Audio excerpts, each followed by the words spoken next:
Good morning, everyone.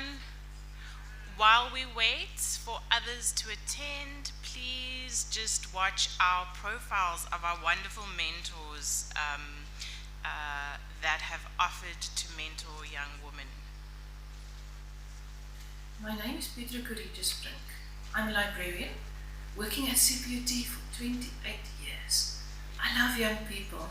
As coach and mentor, we'll take this journey forward in fulfilling your dreams. If you are passionate about the future, let's build on your passion and see where it takes us. Academia and life is sometimes a challenge. I think if you allow us to work with you and you trust me as your coach or mentor, we're going to make a journey of a lifetime.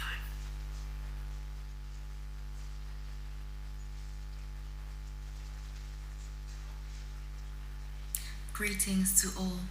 My name is Lingwinza Bamgege, and it is with great excitement and enthusiasm to become part of the EmpowherHer SA CPUT Mentorship Program.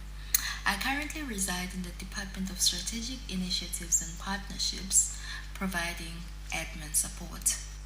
Devoted to igniting positive change, my passion is centered around working with the youth and contributing towards community development. I'm driven to the belief that embracing your authentic self is key to growing your perspective, developing remarkable growth, and embracing change. My ideal mentee is someone eager to learn, unafraid of challenges, and open to diverse perspectives. By joining forces, my role is to facilitate personal, academic, as well as professional development. I'm excited to witness your progress and successes as we embark on this life-changing partnership. I can't wait to meet you. Thank you.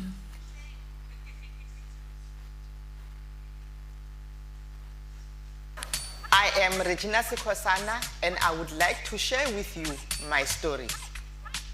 Growing up in a small township with two female siblings in Temba Hammanskraal, north of Pretoria, I was one of the teenage pregnant mothers after obtaining my matric certificate.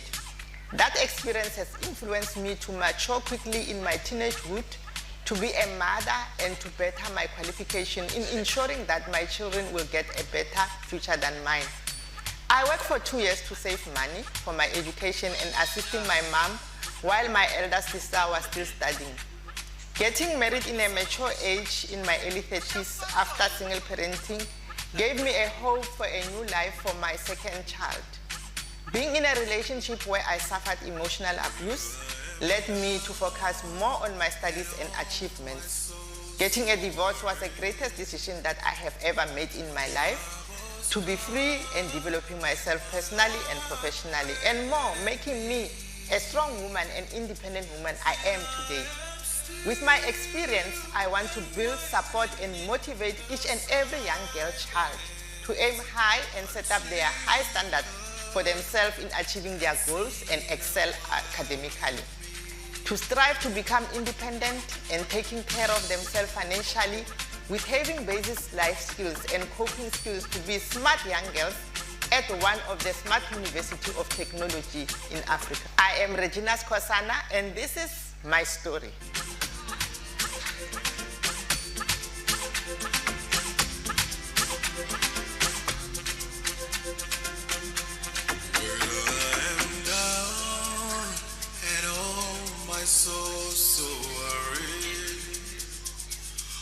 Troubles come and my heart bad and beat, then I am still and waiting in the silence until.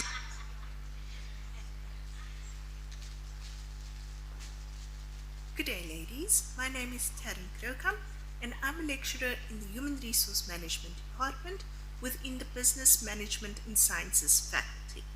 So firstly, I want to congratulate you all on joining this wonderful initiative. It tells me something about you already. It tells me that you're strong, you're beautiful, you're intelligent, and you have all the capable potential within you to reach your dreams. So, what can I, as a mentor, offer you? Firstly, I want to boost your self esteem.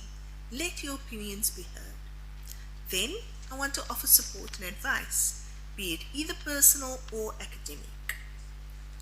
Then, I want to be open and honest with you. You can learn from your mistakes as well as my own. Finally, I want us to encourage each other. We don't need to operate in silos. We can all cheer each other on, celebrate with one another, etc.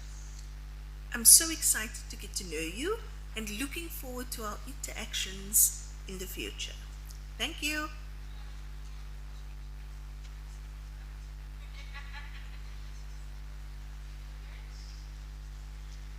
What makes me a strong woman? I think foundationally my religion is what directs my way of life. The love, upbringing, and guidance from my loving and supportive parents, as well as being part of a big family, having special friends and colleagues. The other factors that also makes me strong is the fact that I've been through a lot in life, and I take it as blessings that have come through the University of Life challenges. The other factor is also the courage to consistently cultivate skills and competencies, and a consistent consciousness that we are here for a purpose and part of a bigger, more complex, multifaceted and interconnected system.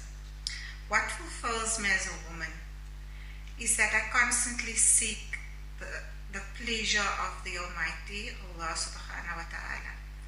The experience of being loved and genuinely loving other people, uplifting other people, applying beneficial knowledge, and that sense of achievement when you make a positive and constructive impact through your humble efforts.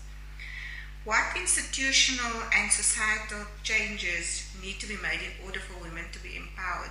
I'll start with the institutional. I think there needs to be a compulsory buddy system in terms of mentoring. There should be special forums for women with impactful programs and intentional and deliberate succession planning strategies to assist women.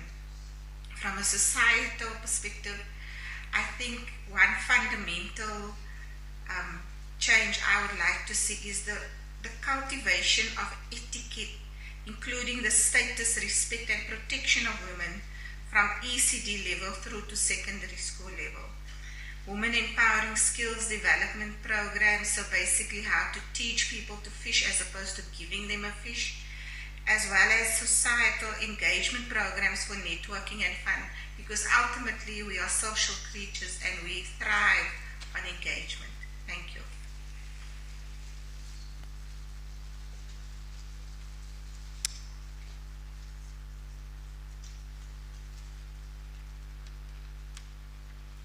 That was just a sneak peek of more to come. I see some of our mentors are sitting in the audience, and they are here. These are CPUT staff members who have said that they are interested in mentoring young women. I'm now going to hand over to our facilitators of the day to take us through the program. Let's give them a big round of applause, ladies.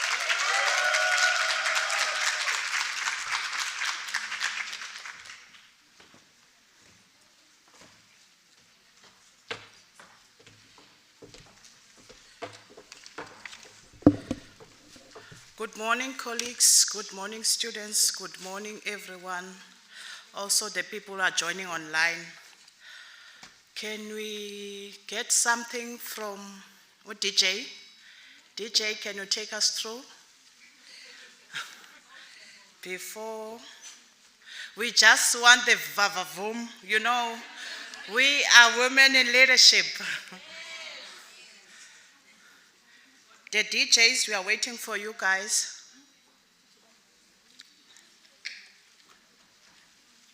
Sorry, I just sent them now. Okay. Okay, thank you so much. Do you ask that one?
Yes, ladies. Take pic. Melanie. Yes, ladies, thank you so much. What's your name? Surprise. Surprise. You surprise all of us. Yes. What's your name? It's Panama. Panama. Yes. Which campus are you? What are you studying? I am from Wellington campus studying agriculture.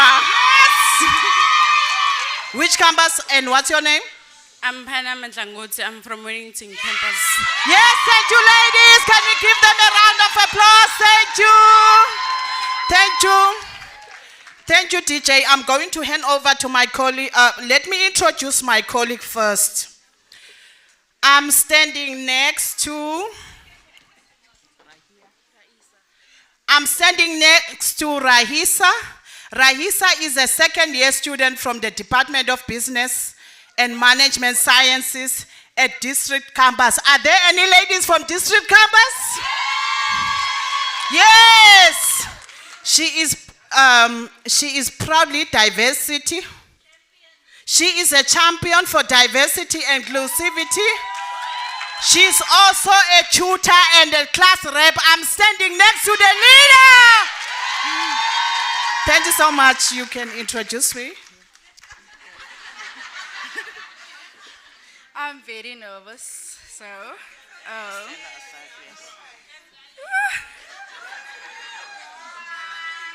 Okay, so I'll be introducing Dr. Vuyo. She is currently an academic literacy lecturer at CPUT. She holds a PhD at UWC and a master's degree from Stellenbosch University. And she was a visiting scholar at the Cal State University of Fullerton in America. During her PhD studies, Dr. Vuyo has learned a lot about the theories of education and student development that guide her teaching practices and the philosophy of Ubuntu, which is aligned with the CPUT Vision 2030. In December 2022, Dr. Vuyo received her 6 degrees from CPUT PG DIP in the teaching and learning. She has a sense of humor and likes to interact with students in all aspects of life. Dr. Vuyo is the field of first-year experience, and she has published articles to boost her academic profile. She collaborated with various scholars in her publications in the field of first-year experience. Dr. Vuyo has edited a book, chapters and articles for various journals like the Journal of Student Affairs in Africa. Dr. Vuyo likes to develop herself and is always looking for opportunities to grow her academic career. A true leader.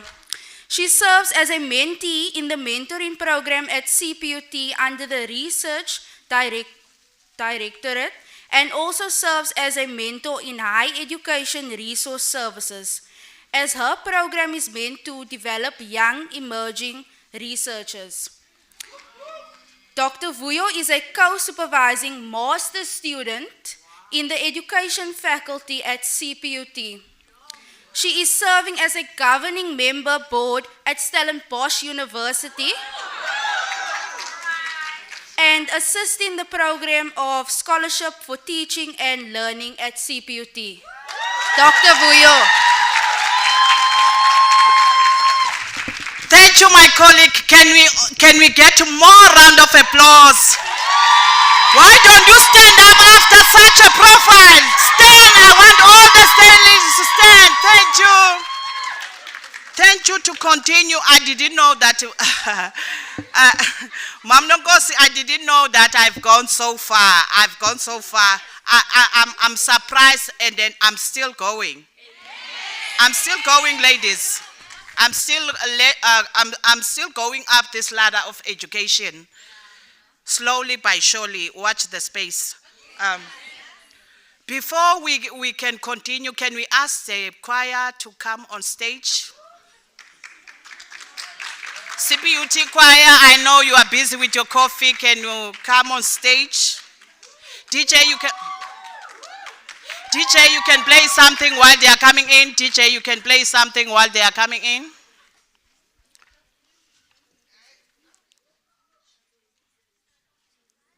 Are we having a good time, ladies? Are we having a good time, ladies? Thank you so much. Can I see who's from Belleville campus? District campus? Wellington? Mowbray campus? Ask the other campus. Granger Bay? Welcome the CPUT choir. As we were welcoming the CPUT on stage, let's welcome.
Thank you so much to the CPUT choir. Can we have a round of applause for them?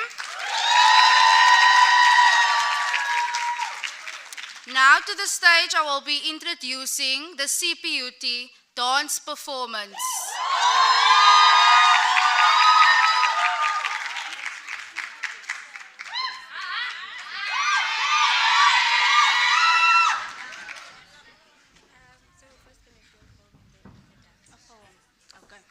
It's the poem first and then we're gonna perform after. Oh, you guys are reading the poem? Yeah, What's your it's Lishe. Lihle will be reading us a beautiful poem first, and then the dance will begin.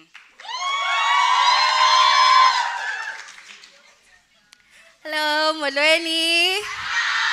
Minjani. My name is Tibeihle Mafikela. I am a child of God firstly, a nursing student. A nursing student for all my nursing colleagues. A class rep, and I would like to believe an esteemed, powerful woman too. The poem I'll be reading today is Empower Her. I grew up playing with Barbie dolls and kitchen sets. The only tools I knew then were plastic knives and wooden spoons. As an African child being molded into the perfect wife, perpetuating the idea that marriage was the greatest achievement and managing a household the limit. Reality set in. In a changing society where men became predators that fed on the codependence of women without tools, I awoke. They replaced the wooden spoons with pens because after all, they were mightier than the swords. Empower her. Teach her that love was not a do or die and marriage wasn't their biggest achievement. Teach them that their heads aren't always meant to be bowed to the towering voices of elderly men at gatherings, but loud and expressive because they too deserved a say. And submission without power will forever be obedience in their eyes. So don't turn slave when you're meant to be a powerhouse. You're both the author and authority. So let's stop encouraging high teas when what they need is higher education. Knowledge is power, so mold her into a force to be reckoned with. Teach her that silence was a luxury she could not afford in a world that would not advocate for her. Teach her that she's all she has and she's all she'll ever need. Thank you.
Thank you, CPUT performance, and thank you for the poem. Can you ask Melanie to come over?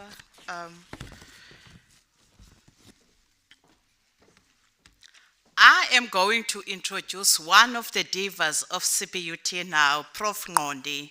Do we know all of our deans? Do we know all of them? We only know Sis Nonkosi, I know. We only know Mam Nonkosi, but there are also divas around CPUT. Are there any academics that we have acknowledged in the house? If there are any who have joined today, let's take this opportunity to acknowledge all the academics, the staff members, and the students who didn't join yesterday. Maybe they have a privilege of joining today. Can we also give again a round of applause to the performance that was done earlier?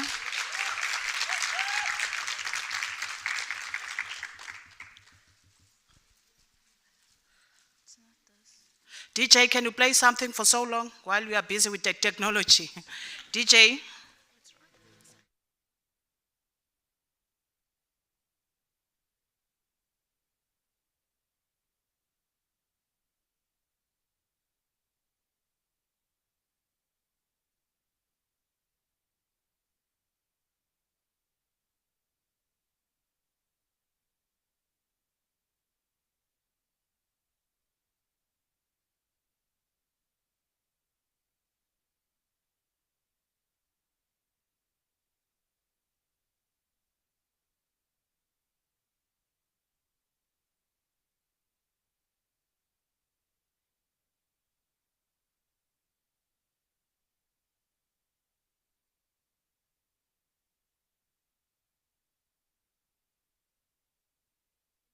With the Prof on Tuesday. I was also emceeing their program.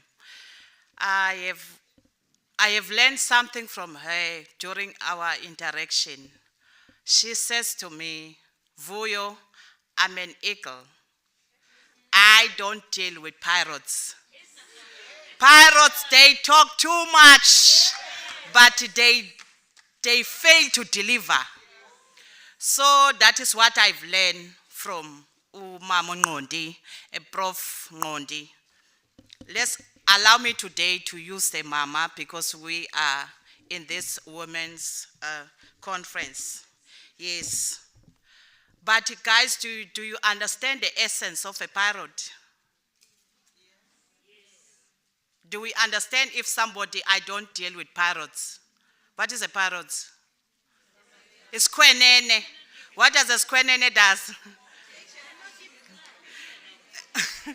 Yes, Ma'am Nonkosi, she's saying they can't even fly far like eagles. That is what the picture I got from Ngondi, saying that I don't deal with parrots. People who talk too much, they are not part of my circle. Okay. Allow me, colleagues and students, to introduce Prof. Prof. Thembisa Ngondi, Dean of Faculty of Informatics and Design at Cape Peninsula University of Technology, embraces inclusive philosophy and believes that human beings were born leaders in their respective capacity of capabilities. We are all leaders, most. That is why you are sitting here. Her career journey is informed by transformative leadership style, believing in developing others as she grows. I think that the eagle that she was talking about, like you don't deal with parrots, what you need in life is to develop the others and move forward. People who are trying to delay you, leave them behind. Yes, she is an active community member who participates in diverse community engagement projects, where she funds most of these projects through funding sourced from personal and different sponsors. Her research interest is on information and communication technology, with a specific focus on information communication technology for sustainability development and information technology governance. Can we all give a round of applause and stand for Prof.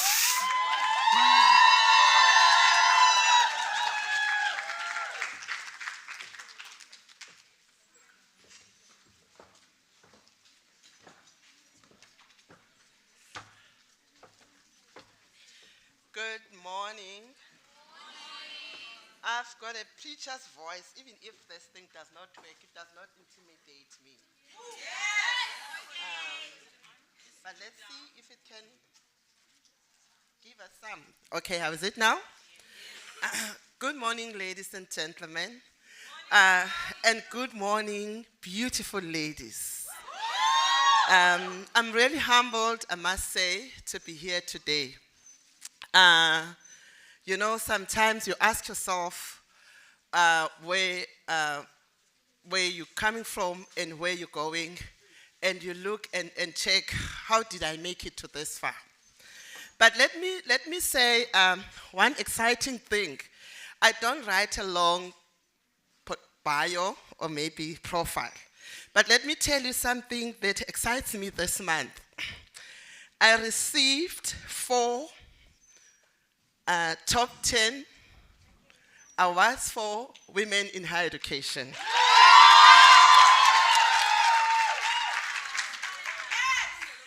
And I'm also listed as the top 3 finalists. Is that not exciting, ladies? Yes, I had humble beginnings, I must say, that made me a person I am today. I must also declare I'm a firm believer. I'm the child of God. I always want to present that, and I'm not afraid to say it. Even in a boardroom, when they don't want to hear it, I mention it. And I'm not a fool. I'm not a believer that does not understand what is happening around me. I'm an activist.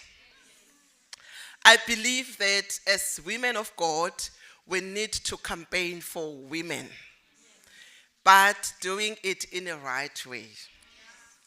Actually, what I want to share today under the creating supportive networks for young women to succeed, I just took some few quotes. I will start with the one from yesterday, which is modified by Ntombi. She says, remember I said I modified it. She said, mentoring presents an opportunity to unlock your boxes. This is a modified version. If you can sit here and count the number of boxes that we need to unlock, we will never end. The list, it's endless. But I'm also inspired by Oprah Winfrey when she defines mentorship. She's saying a mentor is someone who allows you to see the hope inside yourself. Mentoring is not about us telling you what to do. Mentoring is about us tapping into yourselves and unleashing greatness that you have. That's what we should do as mentors. And I want to just highlight one statement that keeps me going every day as a mentor. I believe that as mentors, we need to mentor with a strategy of executing legacy in mind. We want to leave footprints. We don't want to mentor this group of mentees and then later on it dies. Let them carry the legacy. Do we know what is the legacy? Ilifa in our language. And you know, the legacy is treated in a particular way. When as mentors, what I want to indicate or to highlight for mentors is that mentors, when you mentor these young girls, make sure that your strategy is for leaving legacy. We don't want to die and nothing is happening. When these young girls grow and they become old like us, they must produce their little ones behind them.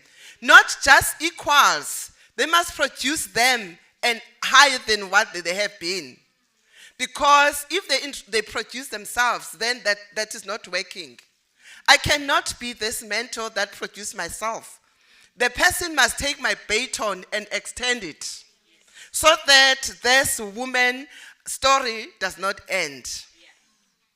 As women, we struggled. Most of people, they know my story. I don't talk without acknowledging mentors in my life. I've got people that mentored me, my mother. I was sharing with Palisa now and say, Palisa, my mother told me that when I want to do something at home, I must know that I don't have siblings. I'm the only one for me to achieve. That's what eagles do. Eagles do not stand where there's noise. That's why they fly up high. As a mentee, identify your society. They say tribes. Check if the tribe that you are surrounding yourself with, they speak life, or when you go to bed, you become tired of what you've heard from them. Run. Don't even look back, just run. Leave them. Because they're going to delay your progress. As a mentee, listen to your mentor and check whether your mentor is talking live to you. Because as mentors, we are supposed to speak life to these young girls. And remember, there is a power of impartation. Do you know impartation? Impartation is very strong. What you listen every day and what you hear every day directs your steps. That is why, I also want to quote the minister. She said yesterday, read. You mustn't understand. You may not have understood what she was trying to say when she said read. When she said read, she means read. Make sure that you read something that is going to empower you. Be selective on the set of books that you read. Are you reading the books, the comedy, and you end there?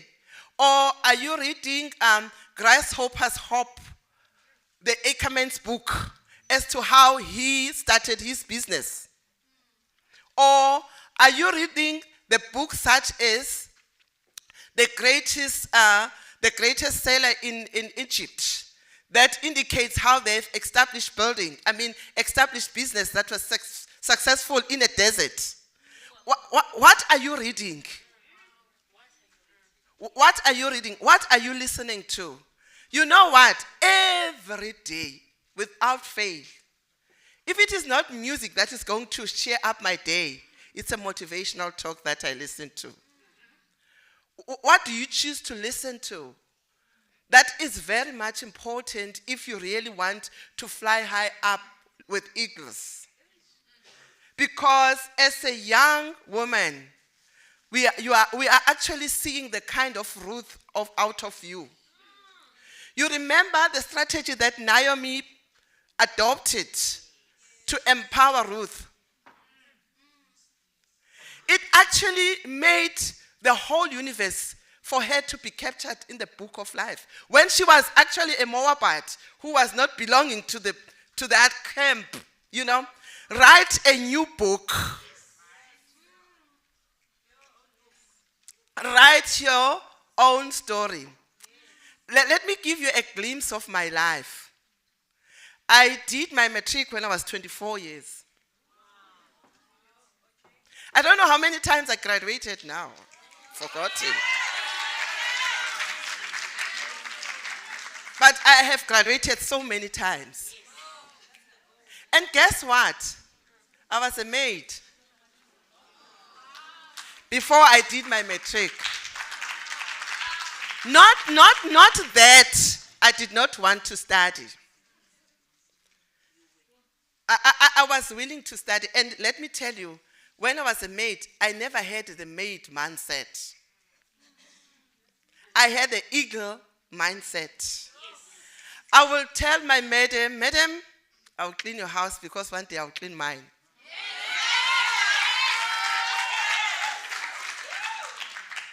I will tell my madam, I will clean your car, I will wash your car because I will wash mine. I will tell my madam, I'm not crying when I see people graduating because I'm afraid, I'm ashamed. It's because I'm excited on my day when I cross the stage. What I'm trying to say, I'm not telling you this because I want you to be excited. I am giving you these highlights because I want you to know that we all have a story to tell. But that box, I unlocked the box. And I decided not to go back to that box again. Instead, I decided to expand and to have a key that is going to unlock all other doors that were locked before me. And remember, when the door is locked, it does not mean there is no other open door. There is always another door. Yes, when we come to mentors are servants. We don't want people to be worshipped. Mentors, the actual meaning even of mentorship means servanthood. Mentors are servants. The mentors, you know why mentors are servants? Mentors are not attached to their bloodline people. Mentors are attached to community or a tribe, whereby they empower a tribe so that a tribe becomes successful. If I had my program, the Women of Virtue, I think it's the program that made me to be on the top 3 for higher education, where I'm mentoring young girls. And not a single one from those girls are related to me. That is why if you want to be a successful mentor, you have to identify yourself as a servant. Because a minute you identify yourself as superior to a mentee, that becomes a problem. As a mentor, be a servant. As a mentor, be willing to learn from your mentee. They've got vast knowledge. They have their own experience that can empower you in your journey. Because this is inclusive. You are working together in this particular journey. I want us mentors, and I want to plead. Let us teach our mentees best principles in life. Let us tell them the hard truth. You know, I'm an activist. You remember I've mentioned that. But I am not an activist that is going to tell you that go to a place where it's going to pose danger for you. And then when you get to a danger, we say, but they've got the rights. I will tell you, don't go there. There is fire. Don't go there. There is fire. Remember, as mentors, we must tell you that when you get to that space, these are the dangers. We do not say, you've got the right, we must let you go. You know, we were taught, go to Proverbs 31 and see how the mentors of Proverbs 31 nurtured their young girls in life skills, business skills, in identity, in everything. You know? Because when we do not tell our children how you're supposed to be presentable for you to be a good young leader, we are failing you. Do you know that talking is not about wara, talking a lot. Talking is about presentation. We can learn a lot from you when you walk without saying a word. That is why presentation is very much important. What Ntombi said yesterday, this is a beautiful outfit. She was not saying that.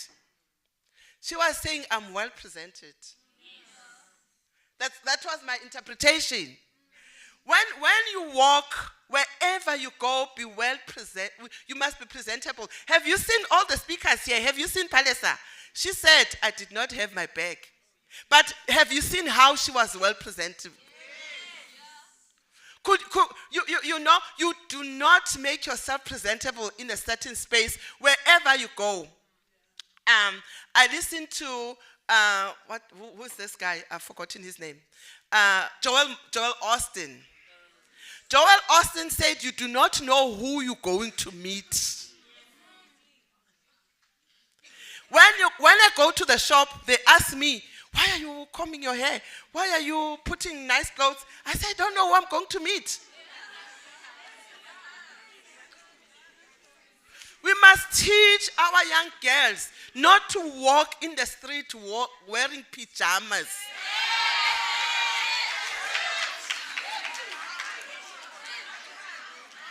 Going to the canteen with night dress and pajamas.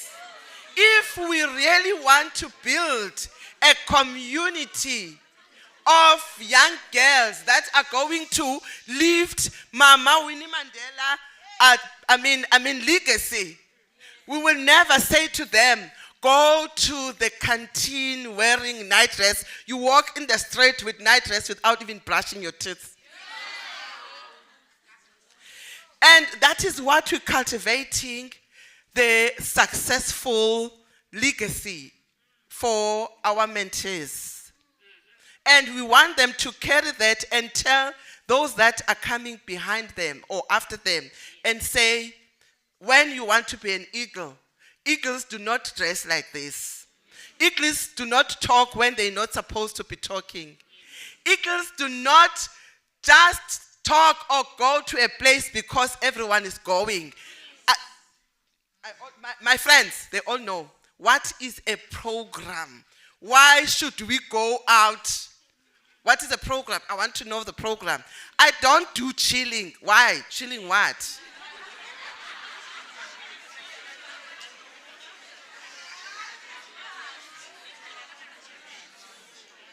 The chilling, when you chill with a particular intention, have an intent to say, our chill today is about this. Break the ground. Don't just be in a place because everyone is going. That is not the legacy that you want to leave. I tell you, go and check the leaders that walk before us. They will tell you when they meet and engage in trying to redeem our country from apartheid. They will tell you their chill will be discussing how are we going to set up a strategy so that we are able to liberate our women. That's the kind of chill that we want. We have to talk about in our chilling with a glass of juice. We must teach our young girls that liquor does not build the nation. It makes you not to be normal.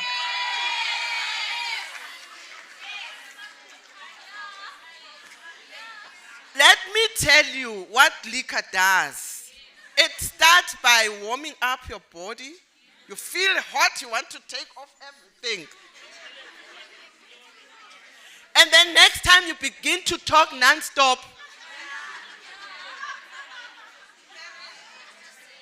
And I tried one glass of wine. I couldn't even walk.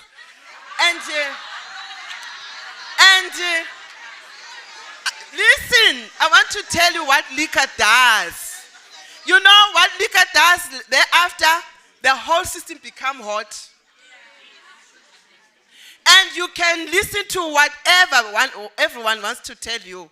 And you know what's going to happen next time, next step? You agree on things that you don't want to agree on. Try not to mentors. Tell our young girls, if they want to take a glass of wine, where they should be. Not in a tavern. Because remember, we pray that they stop taking it. But once they are taking it, where they're supposed to be. You cannot go to a residence, to the boys' residence, and you sit with them, you take a glass of wine, and you think nothing is going to happen. Something is going to do what? And who is going to agree? And later on you will say you are? We need to tell them the hard truth, young girls. That young truth is very much important. Navigating the trends. Young girls navigate the trends. Our leaders fought for our democracy. But what are the trends now? We want to see women in business. They fought for our democracy. They wanted to see us being free, you know. But now, let us take the baton and extend. Let us look at the trends and look where are the women struggling or oppressed. Let me tell you something. I will tell you in the boardroom. I'm also from the field of study that when we started, there were very few women. Even now, when we sit in the boardroom, you will tell them your view. You know what they will do? They will go to the policy and look for the clause that is talking against you. Without hearing what you are saying, don't be threatened. Let them talk and don't answer because they're provoking you. Let them provoke you when they go to bed or when they go to their settles. They will talk about your idea. And they will actually implement your idea. Don't fight. Present your idea and keep quiet. You will see them executing your idea and making your ideas theirs. Remember, we said we are servants. We don't want to be praised. That is why then you have to present an idea and keep quiet. It doesn't matter. They know in their hearts, deep down in their heart, they know this is not my idea, it's so and so's idea. But don't go and tell them this is not your idea, this is my idea. Come up with a new one. Let them implement. They will never stop you. And SRC ladies in the SRC, do not allow them to talk you down. And learn to be silent when you are not supposed to be talking. Just give them a response of silence. You know how it kills them. When they expect you to say something and you don't say something. We must teach mentors, teach the young girls to scan the environment. So that when they expect you to talk, you keep quiet. And you know how you're going to see now they are frustrated. They look to each other. They try to look around and look at you, expecting you to say something. You just give them an answer of silence. You don't say anything. And you have given all the answers through silence. That is why presentation is very much important. And when you go to those meetings, wear your black or red dress. Take power. And put your red lipstick. This time not pink. That is going to be making you soft a little bit. Take a strong one.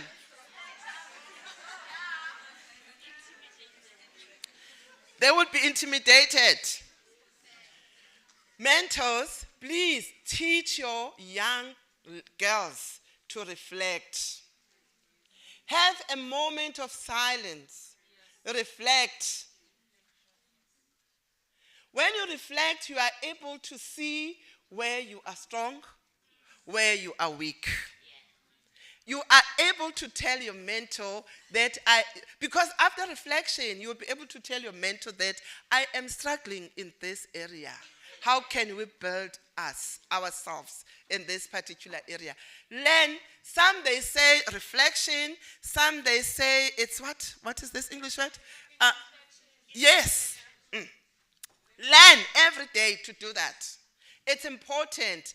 When you wrap up your day, do a reflection of your to-dos and the things that happened for that day.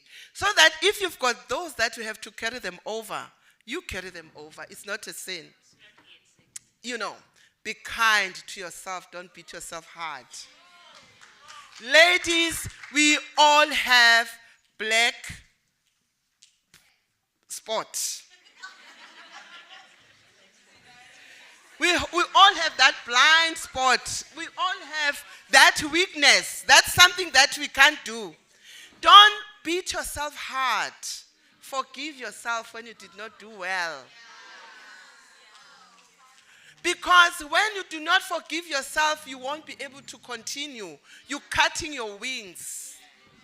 You know, learn to forgive yourself. But what I want to say in conclusion, mentors and mentees, make sure that you make time to contribute to the broader society. Do not be self-centered and me and my mentor, me and my mentee. Have a space. You know, with me, I always, my colleagues, they ask me, Prof, do you sleep? I make up for the time that I was sitting here yesterday. I will also make up for the time that I'm sitting here today. Have a plan. And in your plan, you must always look at how you empower others in the process. Because mentoring is not about you. It's about leaving the legacy. And as I've started to indicate that mentors, our strategy must be, when we're mentoring our mentees, we must have a strategy which says, how are we leaving this legacy so that the journey of the women do not die? Forward with women, forward.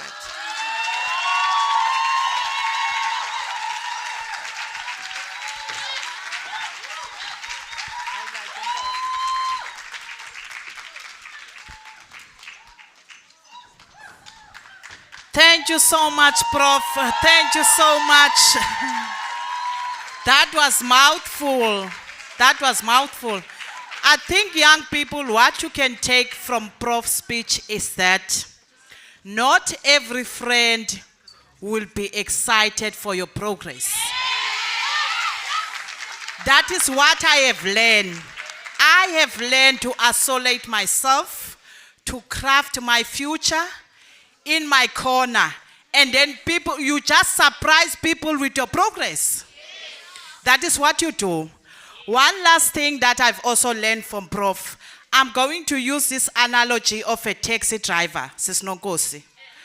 Prof, she's saying that my mentoring style is like a taxi driver. A taxi driver, Sis Nonkosi, those people, they don't know you, but they make sure that you reach your destination. So that is what a prof is literally saying, that mna as uprof Ngondi, what I'm doing with my mentors, I make sure that I take you from the gate of CPUT. Where do you want to be? I want to go to Granger Bay.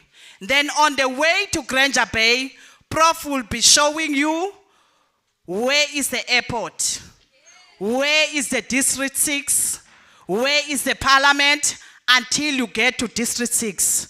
On the way, Prof, she's saying, you won't get bored as your taxi driver. I will be learning you how to get to Granger Bay. One last thing about that, Prof will be telling you about when you get to Granger Bay, it's not a must, Melanie, that you have to only take N1 to go to Granger Bay. You can only take N2 or N1, but both ways they are going where? To Granger Bay. Regardless of the delays in the road, but where are you going? Hallelujah. Thank you so much, Prof. I think from those words, students and mentees and mentors, try to craft your future on your own.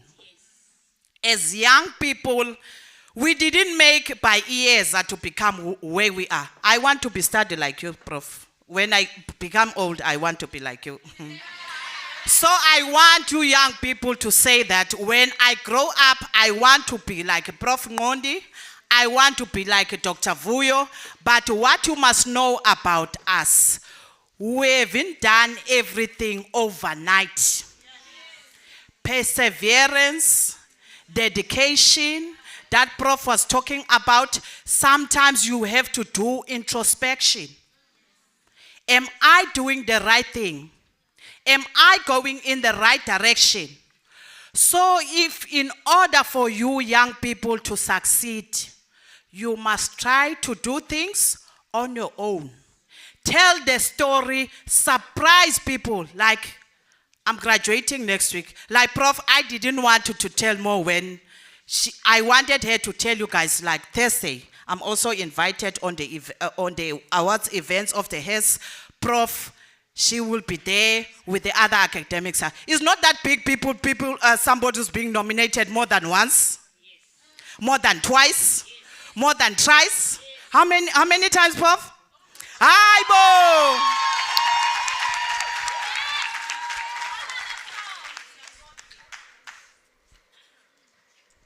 With all those words, Mama, sifunuti, siabulela, sivile, uthethile phezu kwenhloko zethu.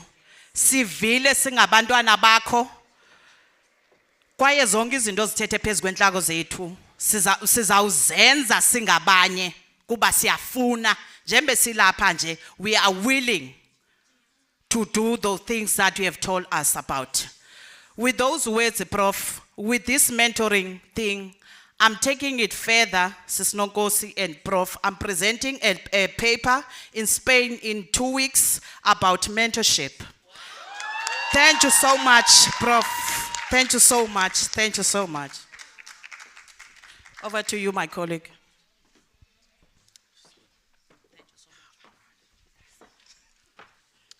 Thank you so much. Thank you so much, Dr. Vuyo and Professor. Can you please scan the code, which is here, to tell us how you feel about the morning session?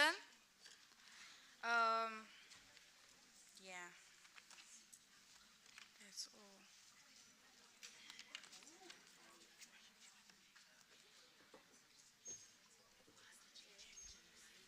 DJ, can you please play the song?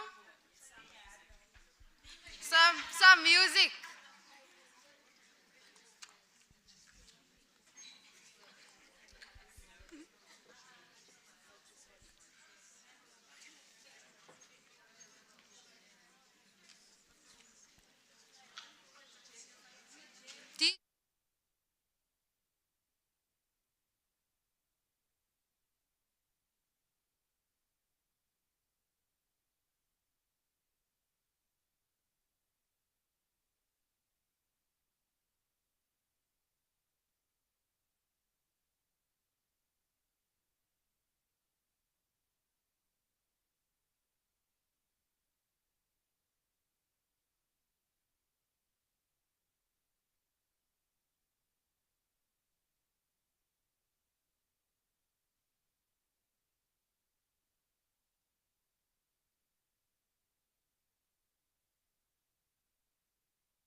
Thank you so much. What is happening here, students, that we run out of gifts, but I just talked to the mother of the house.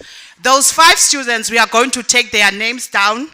Tomorrow, they will be honored to have a lunch with Usis Nogosi.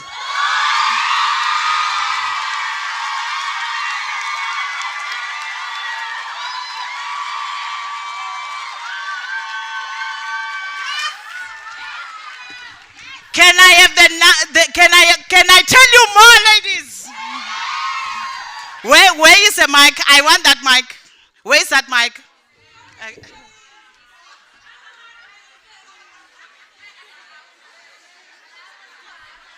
Can I tell you more, ladies? What's your name? I am Tando Gusle, Belleville campus. Okay, can you come on stage? I want to tell you more. I want to tell you more.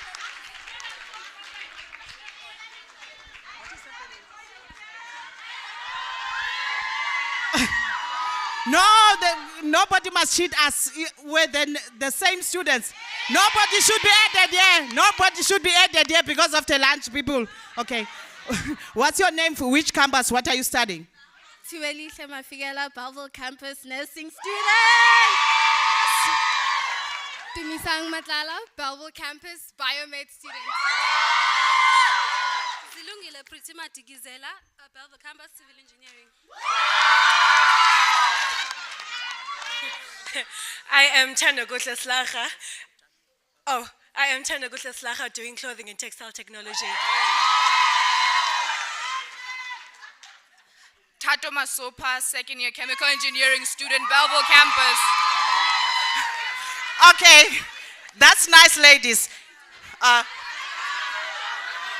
Miss Coffee? Sorry, Kamukhelo boy, nursing student, Belleville campus. Okay, students. Remember that I said to you, Umam Nongosi is going to arrange a lunch for you. It's not only that. Guess what?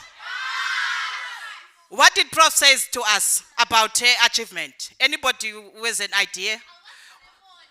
Yeah? Yes, Nana? You were saying? What did she say about the award ceremony? I want students who are listening. What did Prof say? Sorry? She's a top 3, and then what? She was nominated 4 times. What else? She's attending. Yes, she's nominated more than once. She's attending awards. What else? What Prof says, man? People. Yeah? She's an eagle. What else? I want you guys to remind her what she said to you before I break out what she told me. What is it? I know you were listening. Give me more. Besides the awards, what?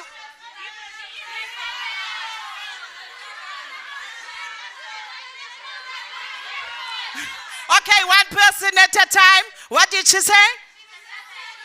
She's a servant of God. Yes, amen. What did she say? I want from the panelists. What did Prof say? Okay, let me go, Prof, before I break the ice. Let me go to them one by one. What did Prof says today? Don't repeat what the audience have already said. She said mentors are servants and also find your own tribe that will uplift you.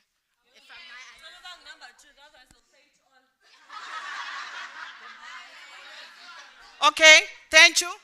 She said that she was a maid and she was proud of that because she knew she was meant for greater things. Okay. She said we must never let them talk us down and that we should take up spaces. Okay.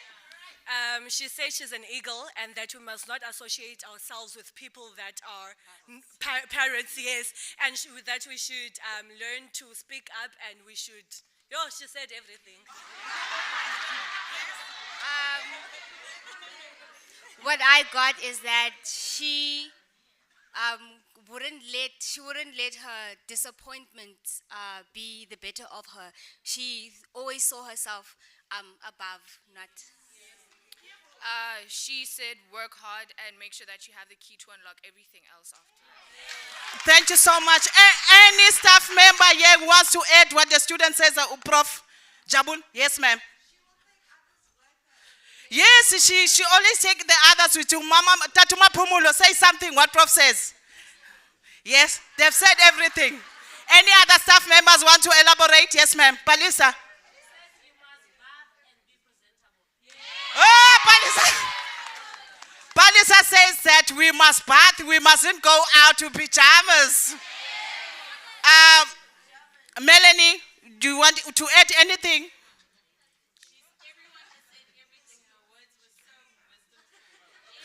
Okay, the last person, the mother of the house, Mam Nogos, you want to add everything? Do you want to add anything, what Prof said? Okay. Prof, are you cool what they said about you? Okay. Prof says, hallelujah, amen to that.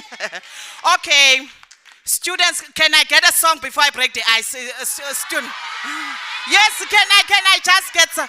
Okay, no, it's fine. Melanie say time. Okay.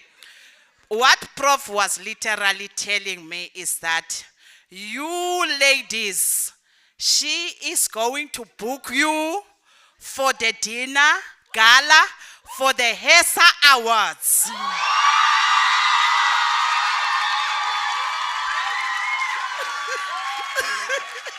Okay, let me say it right. I am booking them for the FID, the whole faculty staff awards event. They're going to perform there. We will discuss what we're going to do. Oh, thank you so much, ladies. You can take. Thank you so much, ladies. Oh, go to Melanie and go. We want to get your details. Okay, now we are going to call on the panelists. Yes, Prof. We also booking the guys for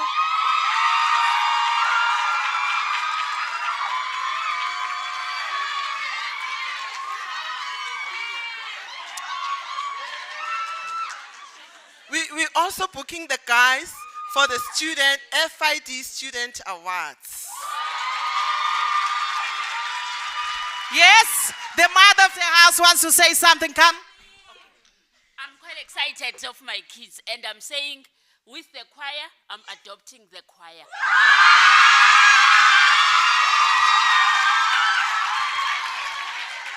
Okay. Okay. Is it still on? Okay. Ladies who are writing your names, one thing from my side, I'm going to adopt you to be my mentees. Thank you so much. We are going to call now the panelists on stage. Start them. Oh, this person is not in this one. Melanie. You talk now. Can I use this rather? Yeah.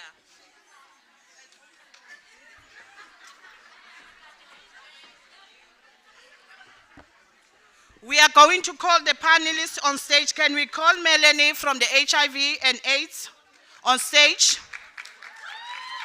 Can we call Andy Swam Mrasi? Can we call Flora? Can we call Amahle Chingama? Can we please have Lusapo, Siasanga, Nonele, Jessica, and me?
That's much better. So it's my honor to welcome all our panelists on stage. Due to time, we're not going to read through all their bios, but we will acknowledge each and every one of these amazing young women up here for all that they bring with them and all that we know that they will continue to do and share with us. Just to go over everyone, we've got Melanie Swanson. Please just raise your hand so that everyone, so if students don't know who you are. Andiswa Marasi, Miss Flora Buffett. Do we have Amashle here? Ah, there she is, perfect. Lusapo is Sia Sanga, Nonele, Jessica Lufuno, and Raisa Stellenboom. So this part of our program is really a conversation, and you will see in your program, it says My Sister's Keeper, an intergenerational discussion. So we've got a mix of women here across the ages, from students to convocation members to staff and students and alumni, who will share with you and have a conversation with you around how do we encourage My Sister's Keeper? What do we practically need to do? What things do we need to engage on? And what do we need to change, most importantly, to make sure that CPUT is a safe space for young women? So without further ado, there are 3 mics there. I'm not going to, this is a discussion, so it's not the very formal part where one person speaks and we have to go in order. It's a conversation, so I'm going to ask who feels, you know, in church they say, who's led by spirit to speak first. So I'm going to ask whoever feels that they want to speak first, grab the mic and let this conversation flow. We will also have a mic in the audience at some point where we can start engaging with the audience. But I hand this over to you wonderful ladies. The floor is yours. Thank you. Help me, great God, you are, that there'll be no nerves, no anxiety, just your Holy Spirit using me as a vehicle that I may transport the message that you so want your people to hear. Ndawubiza nina ke bugcwaneni osibe umjosala kulandela umanqobo vezo rhenqoma lebomvu sikhabakhaba nesayikhaba uvezi wayewele thukela. That is nibe nami ke xa ndikule ndawo. I think I chose to do first so that if my guest here decides that it's time for me to step out of the stage, I would have had the opportunity to share. I do that literally all the time. But as Prof. Ngondi said, that it's important to scan your environment. So in certain environments, I would not go loud, I would do it. Okay.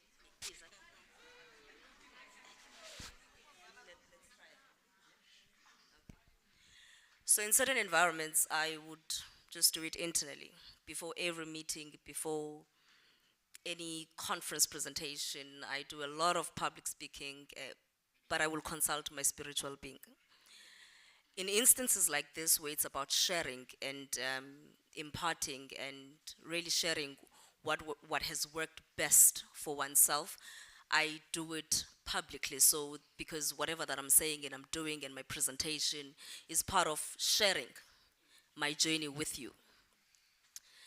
I do that because I'm black, I'm a female, I'm a mother with babysitting issues. I'm an academic. Hopefully I will submit that doctoral this year. Oh, Kosia. And I'm also in management within the university. I've also been a lecturer for 7 years. I am acting in the position. I'm 35 years of age. I have run a business. I registered my business when I was 19, doing my second year at CPUT.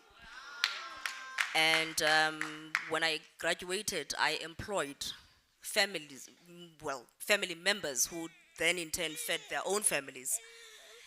I made some mistakes. The first time I had 100,000 notification in my bank account, I was 20 years old.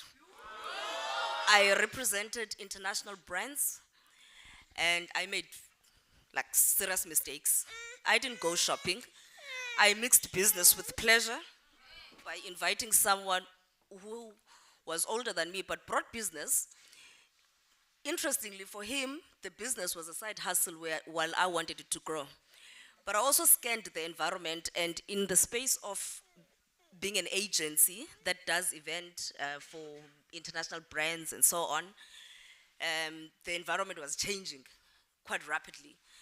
And as such, the brands were hiring internally their own events managers and so forth.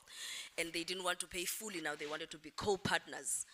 So I quickly changed and I went into the workplace. My mother said, maybe you need to go and get some experience, make mistakes in someone's business that is grown, that is big, so maybe one day you'll come back. But the universe had other plans, said, no, you are going to academia. So I'm sharing these experiences because in every space that I've been, I've always been judged.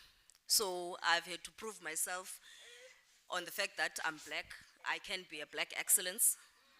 On the fact that I am female because I've worked in spaces. I can connect, by the way, sound system. I can DJ. I can set up branding. I can do all sorts of those things. So in those spaces, they were male dominated. So I've had to prove. My first car, which was funded by a bank under the business,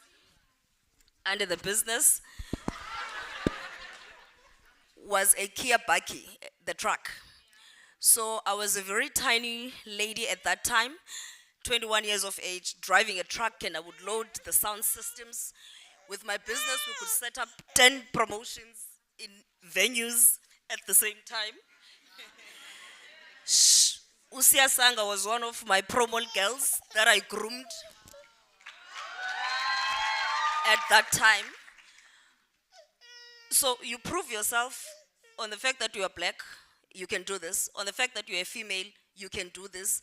On the fact that you are a mother, sometimes you have to bring a child. We have to go through these scenarios and you'd be looked at as though you are unprofessional. So by the time you are measured on your competency, you are very tired. And they've already given you a 50% fail because you didn't meet the societal standards. Okay, we're almost done. So if you can help me with less screams, I promise you we'll get far. I think too much noise scares him a bit. It overwhelms him rather. So when we go back to the theme of being my sister's keeper, I want to draw from Prof. Lowick, the Deputy Vice Chancellor of UWC Academia. Last week, she was a keynote address at our faculty's Women's Day event. And one of the things that she learned, which is one of the things that she highlighted, which is something that I've gone through, and I still go through, interestingly.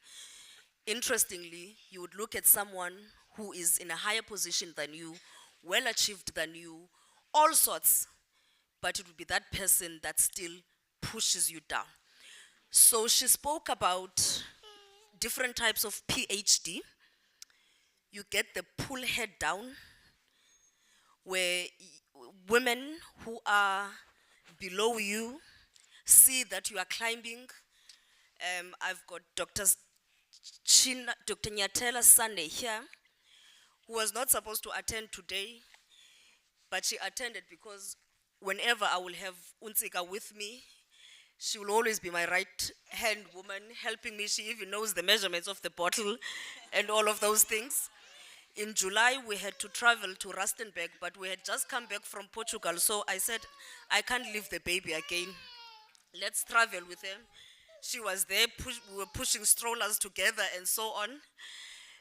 So she's not, instead, what you would find is she sees that my career is moving upwards. She, she decided that I will be my sister's keeper. I will not pull her down because I'm still in a lower position. But Prof. Lowick also spoke about another second version of PhD, which is push her down. Now, there are those that will be up there, an opposite of what Prof. Nondi is, who would say, who is she? Is she gonna come and take my position? Doesn't she know that I'm the only one who occupies this space? When they talk about women who are successful in academia, they must only talk about me. I must be the only black in this space. I must be the only woman in this space. And that's the push her down syndrome. So if we were to address the issue of being my sister's keeper, let's break those barriers. Let's start by saying that, let's also start by respecting women leaders. Automatically, when we are led by men, the type of respect that we give them is different when we are led by a woman. So let's make the space as safe as possible for us, and let us get rid of those PhDs and really go for the red gowns, the real PhDs.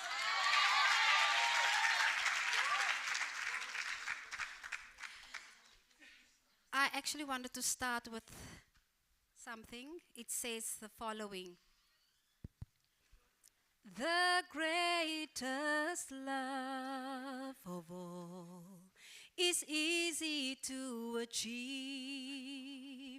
Learning to love yourself, it is the greatest love of all. What am I saying? You know, I've actually learned that you need to start with loving yourself. Start there. And as a mother, my colleagues will agree with me, you feel guilty when you do something for yourself. If you do something, if your child need money for Monday for school, what are you going to do? You're going to make a plan, and you won't have a drop of guilt. Even if it's 1,000 rand that your child needs. But if you want to spend 100 rand on your nails, you feel so guilty. And sometimes you wake up in the middle of the night and that guilt sits with you. And what I've learned is I grew up, my mother, I am a product of a mother that was subjected to gender-based violence. My mom ran away with us because my dad threatened to kill her. My grandfather, I will never forget that day when my grandfather, on a Christmas day, we were with my grandfather. There was a pastor in Bloemfontein. And I remember this Sunday morning in Bishop Lavis, we were on our way to the church with my grandfather. And then I saw this woman walking with a girl on her arm. And I saw her, and as she came closer, I saw her face. She was assaulted by my dad. Her lip, on a Christmas morning, her lip and one eye was closed, and she was severely assaulted. But she walked from Ravensmead to Bishop Lavis that morning to my aunt's place. And as my mom came, my grandfather noticed, but this is his daughter. And then my mom came to the side where he was, and my grandfather said to my mom, Joy, today I'm going back to Bloemfontein. And I'm going to go fetch my bakkie. And I'm coming back tomorrow. And I'm going to fetch you and the children. Because I will not allow that man to kill you. And as a child, I already wanted us to, and I was in that space where, you know, that circle of abuse, where you see your mom crying, you go away, and you come, dad cry, and mom go back. It happened constantly. But that day, thank God, my mom did not change her mind. We left, and you know how we left? My mom told my dad he used to go on a Friday, come from work, and then my mom sent him to the shop to buy something, and he only comes back the Monday. But that day, my mom did the same. She gave my dad money to buy milk because she knew he was not going to come back. And then my grandfather arrived with a bakkie and we started packing and we left. And my dad, when he came back the Monday, he saw we were gone. So I know it all. I grew up in that circumstances. I know what it's like to sleep in a one room where you make the curtain your divider in the house. I know the bucket system. I grew up in it. So everything that you heard about, I grew up in that. But what is it that got me where I am today? It was my mother mentoring me, showing me that you need to take care of yourself. Even at the age of 76, she will tell me, Melanie, always take care of yourself. Look after yourself. Don't just look after your children. And she told me, do not teach your children as if you are gonna be with them forever. Teach them to become independent young women. Let them know that if you are gone, they will be able to continue with life. So my encouragement for you is, ladies, take care of yourself, love yourself, do not compare yourself with somebody else. If somebody else is wearing Puma and all these fancy names, if you can only wear you can dress up very well with a pep outfit.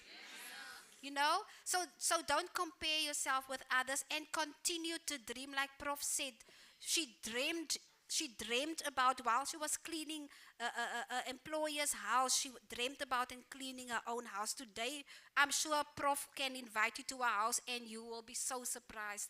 So my encouragement for you, love yourself first. Lastly, I just want to say, we have a student counseling department. Make it a trend to say, I have a therapist. I see a therapist. And I want to encourage you guys, it will cost you more than 1,000 rand to see a therapist on the outside. While you're a student at university, this service is for you, is free. If you feel overwhelmed, you feel you cannot cope, you've gone through a situation or whatever, do not be afraid to go and knock at student counseling. So let's break down the stigma. If I go and see a psychologist and they think there's something wrong with me, make use of the support that you get at your university, and I promise you, you will make it out there. Lastly, when you reach the age of 50 plus, it's not the end of the world. I am recording my first song within the next month. By the way, in a studio. I'm not doing it for fame. You know why I'm doing it? I'm doing it for Melanie. You might never hear that song anywhere, but I'm doing it for Melanie.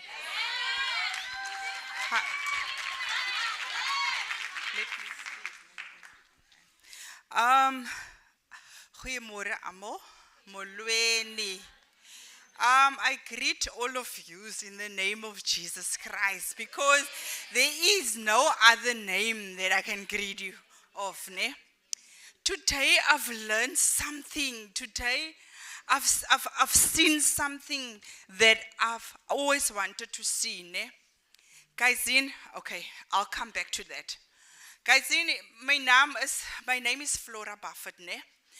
I was sexually abused as a child by my own grandfather, by my own uncle. It was like a competition for them because I was a child and unfortunately I was the toy that they didn't have. Ne? Whereas guys, while they were breaking me as a child, ne, I didn't understand because these people, they go to church and stuff. We are taught, we must go to church and you must live this holy life and stuff. I didn't understand as a child, why is God then isolating me by going through all of these things? That was me as a child, ne? And then as I grew up, ne, what sexually abuse do to you as a young child, ne? It makes you think, the person that's sexually abusing you made you think that you are not worthy. You are nothing. Mna, I was told ukuthi I'm a slut. That's all what you are. You are just a slut. Ne? And then I grew up with that thing, ne? With that thing ukuthi, that I am a slut. I believed ukuthi when you are made to party, you are made to sleep with guys. Because when I was sexually abused, then in my mind it was like I take revenge on each and every guy. I take a revenge. That in my mind, in my small brains, that was me doing all of those things. And then something happened. Then God happened as I grew older, because you get tired of fighting and fighting. And then God happens. And then I was like, okay, I'm in church. I'm getting these funny feelings that, that's something that's getting here, that you have to go to church and stuff like that. Oh, guys, I feel like standing. So in any ways, because it is happening. So in any ways, it happens that this thing is chasing me to church, and I don't understand what is this thing. So I went to a church, and sure, I hate these people because, they're preaching God, but I went through all of these things. But this thing is like, go forward, and I went forward. Ne? As I was going forward, and I said, God, this is me. I'm giving everything that I have. I'm giving everything that I am. I'm giving everything to you because I'm tired. You do get tired, ne? And then there happened this thing that's called Holy Spirit, man. And then the Holy Spirit is taking over. And then the Holy Spirit is guiding me to a separate part. It makes me think separately. It's making me do things differently than I used to do. Today I can say that, Uguti, I was telling one lady, Uguti, there is this verse of Jeremiah 29 verse 11. As a child, I didn't understand, Uguti, what does it mean when you speak about Jeremiah 29 verse 11? Uguti, he said that I know the plans I have for you, the plans to prosper you, plans not to harm you. As a child, I didn't understand all of that nonsense. But now that the Holy Spirit, it is living inside me. Now that the Holy Spirit that is moving inside me. Now I understand that verse, Uguti, that Flora, you had to go through all of that nonsense that you have to go through, because I'm preparing you for today to be able to stand here at CPUT and tell students that yes, things happen. Yes, you get, I'm not going to say sexual abuse, because that is not what is happening. What happened is you get raped. You get raped because you didn't give consensus to a guy to say that take my body over. You get raped. And then Tina, as a woman, you've got that thing, I shame. What about his career? What about his family? But whilst doing that to you, he doesn't think of you. How he's taking that innocency of you out of yourself. All right. So I would like each and everyone today, whenever you get sexually abused, I don't care who.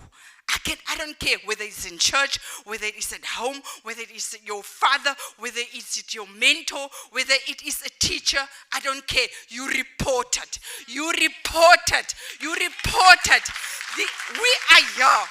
People like us are here.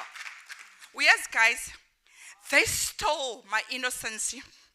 They stole everything that I have, but they couldn't take away what God has for me. Today I've learned something.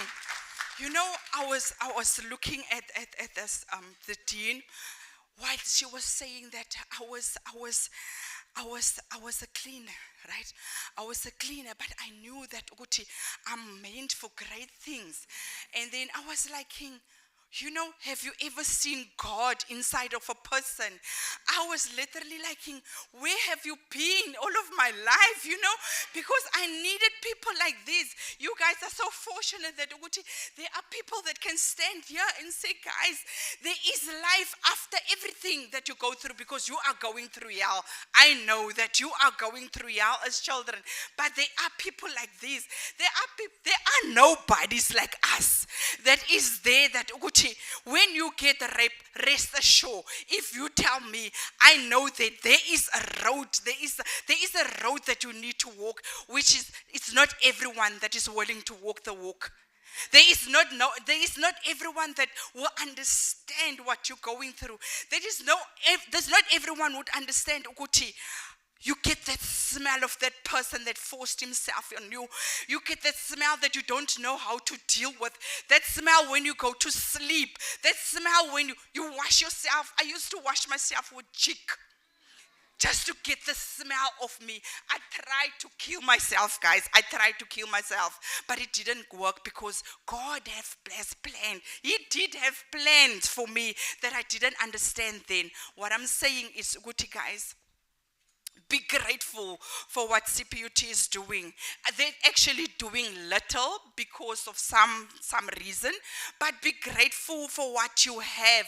Be grateful for the mentors that you get in your way.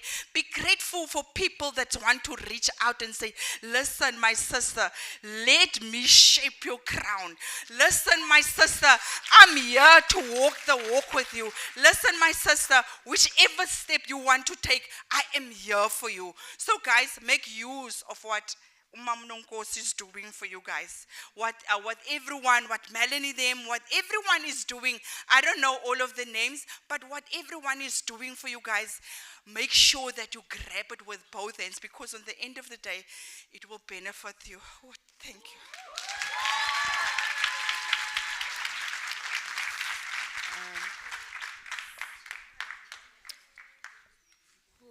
As she was speaking, I came here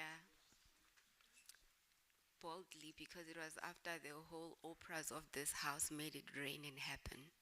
And I was like, this is already giving Oprah vibes. And with me here, I also have some gifts. So as I am sitting here, I was all uplifted and I came here very confident. And if you looked, I didn't have a chair. But it's really, you know, when they say God has hidden plans, you may cry and say, but I didn't get, but I was part of the panelists. How come they didn't count their chairs? But look at me now.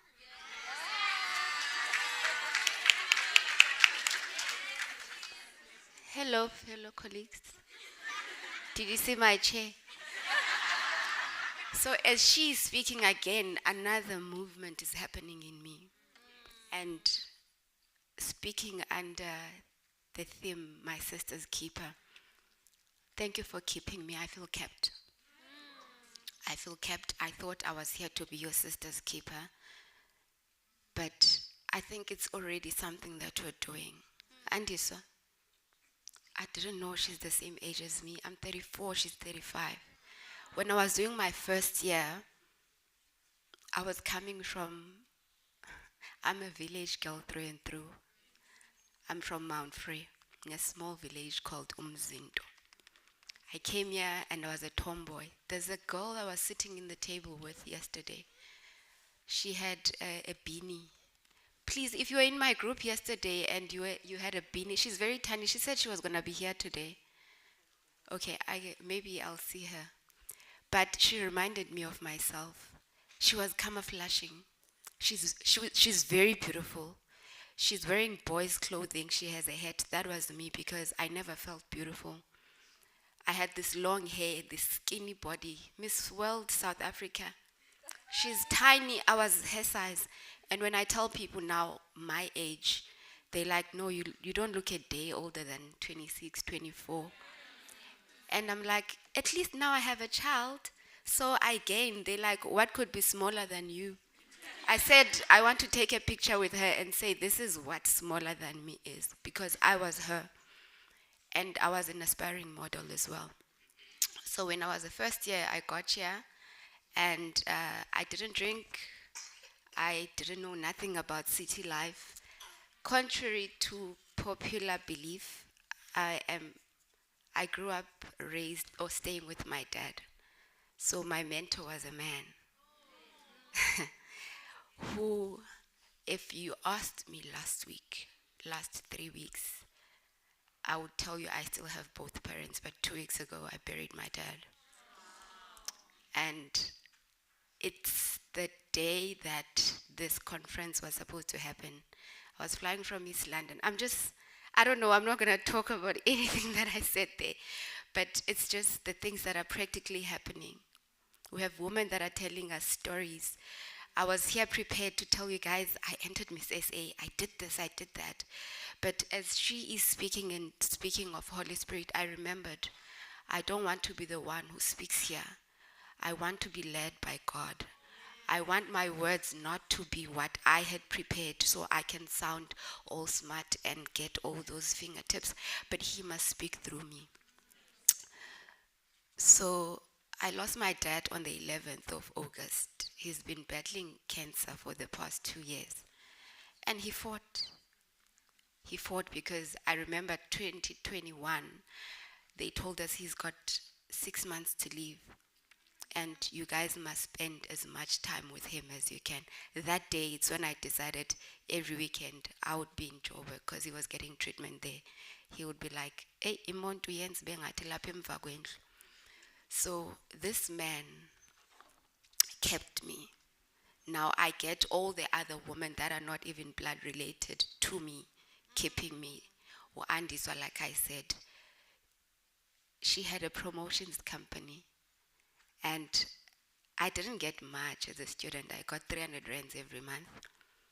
And I still needed to get clothes to look good on campus. But one thing I told myself was that I'm not going to go and mix myself where I'm not supposed to be. I told myself that I am not going to start drinking alcohol because everyone is doing it, just to look fashionable. I was so afraid to go to places where I didn't afford. Not everything is for you. I distance myself.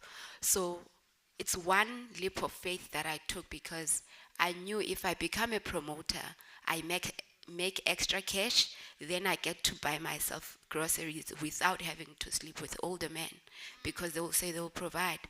But now here's the trick. We had to promote alcohol. But she was like, you don't have to drink alcohol. You have to be strict. If you are at a promotions venue and men are trying to hit on you, don't give them your number. I'm showing up, remember. Sis Palisa, thank you. She said yesterday she was here with the same outfit, but she showed up. I was the first to say, but you still look beautiful without the makeup. But I was scared inside because today I knew I had to show up. I am showing up. So we did promotions. I still completed my varsity years without ever drinking alcohol, even though I was in that space. And today, I still don't drink alcohol. I don't judge. Babes, the vibe of the day, kaloku. I can buy for people that want. I'm not judgmental, but as long as it must not affect me, it must not affect others, and it must not affect you, the consumer, because our behaviors change. Too much of everything, they always say is not right. So she is one of my sister's keepers. So what did I do to pay forward what I got from her as a mentor? I didn't know she was a mentor, but she was my mentor. And today I'm sitting here next to her speaking to you. 2012, I entered Miss SA. I didn't make it far, but I had a mind of a winner. I came back to campus 2013. I didn't get through or far. I didn't get placement. I studied environmental health here at CPUT. So I came back and tried my master's. I dropped out, guys. Not proud, but the universe had other plans. You'll bear with me, my voice comes and I'm trying to keep strong, also not waste too much of your time, but I don't want to leave you without getting to hear what I have to say. It's a chain. It's like a food chain. Every link is important. You sitting there, you are important. You are part of a chain. We wouldn't be able to speak here if we didn't have the audience that is you. So you're just as important. So she kept me, and I went on to enter, came back, and I was like, I saw Andis are making money. How do they do it? I registered a company 2013. And I was like, what am I going to do with it? I want to be a model most. SRC gets a budget. I called them. I said, I want to pitch. I want to produce Miss Day and Miss CPUT for you and direct it. And I did. I took everything that I learned from Miss South Africa and brought it here. You know why I did that? There's girls here that aspire to take those platforms, not because they are beauty pageants, but they want to use those platforms as their voices. They want to reach a bigger number because they can't do it on themselves or alone. So I entered that space, and luckily, I knew they bankata because they only gave me like 73,000, but they had more budget, Mam Nonkos. So I was like, okay, I'm gonna show them that. No, but it was back in the day. I was gonna show them, Guti, I'm still gonna do it, even if they gave me 10 rands. I wrote sponsorship letters to Telkom. I wanted laptops for the winners. I wrote to Good Hope FM, KFM. I wrote to Boss Models, and I did away with taking each other on campus as judges because I wanted something to come out of there. There's public speaking in modeling. There's talent in modeling. Someone was gonna scout a model. One of those girls that entered that pageant that year was Zuzo Zibini Toons. Okay. So what I'm saying is we will all be our sisters' keepers without knowing. And today, to close it, yesterday I heard Untombi speak, and she said she was writing a book, and I'm writing a book. It's titled, I Am My Father's Daughter. I didn't have a publisher, but now Ntombi is gonna keep me. And I have gifts here. I have 5 books. There's 3 girls that have been so consistent in the audience. Yes, you said you are? Tandile, no, you'll go to Mel. And then there's 2 other girls that I met yesterday. They were part of the ladies that were sitting here. You go to Mel. There's 1 more. Mel, you will see who you give that book to. This is me being my sister's keeper. And she has a box of her copies at 200 rands each. Thank you so much. Yes.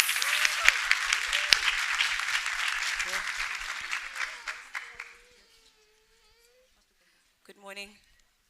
Good morning, ladies. So I'll be short because of time, but yo, women are amazing, guys.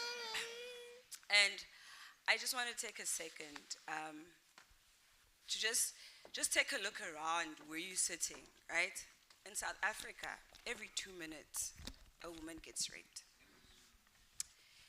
Every 3rd person that's sitting here has had some type of sexual assault. We go through a lot, but you're not alone. Tribe is important. Tribe is important. So, with that said, you are never alone. Tribe is important. You will get where God wants you to get, no matter how long it takes. So my story is of resilience. Don't ever give up. Don't ever let anyone tell you no, you cannot do it, it's too difficult. That's a lie. For as long as you can think it and you can imagine it and you want it, you will achieve it. So I lost my mom in matric. And she had been raising us alone for about 10 years because my dad died when I was 7. Here we are in a child-headed home with a 26-year-old being the oldest, with a 12-year-old being the youngest. It was in March, we were writing control tests, and I broke down. Because the day before, I had spoken to my mom, I was sending her money because she was broke, even though she was a teacher. I was sending my mom money, and I was in matric, and I started sending my mom money when I was in grade 10, when I got my first job as a waitress. I worked as a waitress for 7 years. And it wasn't because I wanted to be a waitress, it's because we were struggling at home. My mom was a professional. She always had 10, 15, 20 kids at home that she was teaching in the rural areas. That's where I learned how to be my sister's keeper. And at the time I didn't understand because I'd be annoyed by abantwana bafuna ntoni ekhaya. They're chowing our food, they're sleeping in our beds, they're making a noise. And why does she always have these kids? She would take a van, fill them up, they're going to sports tournaments. And 360 right now, I'm serving in 2 executives, nationally and internationally for sports.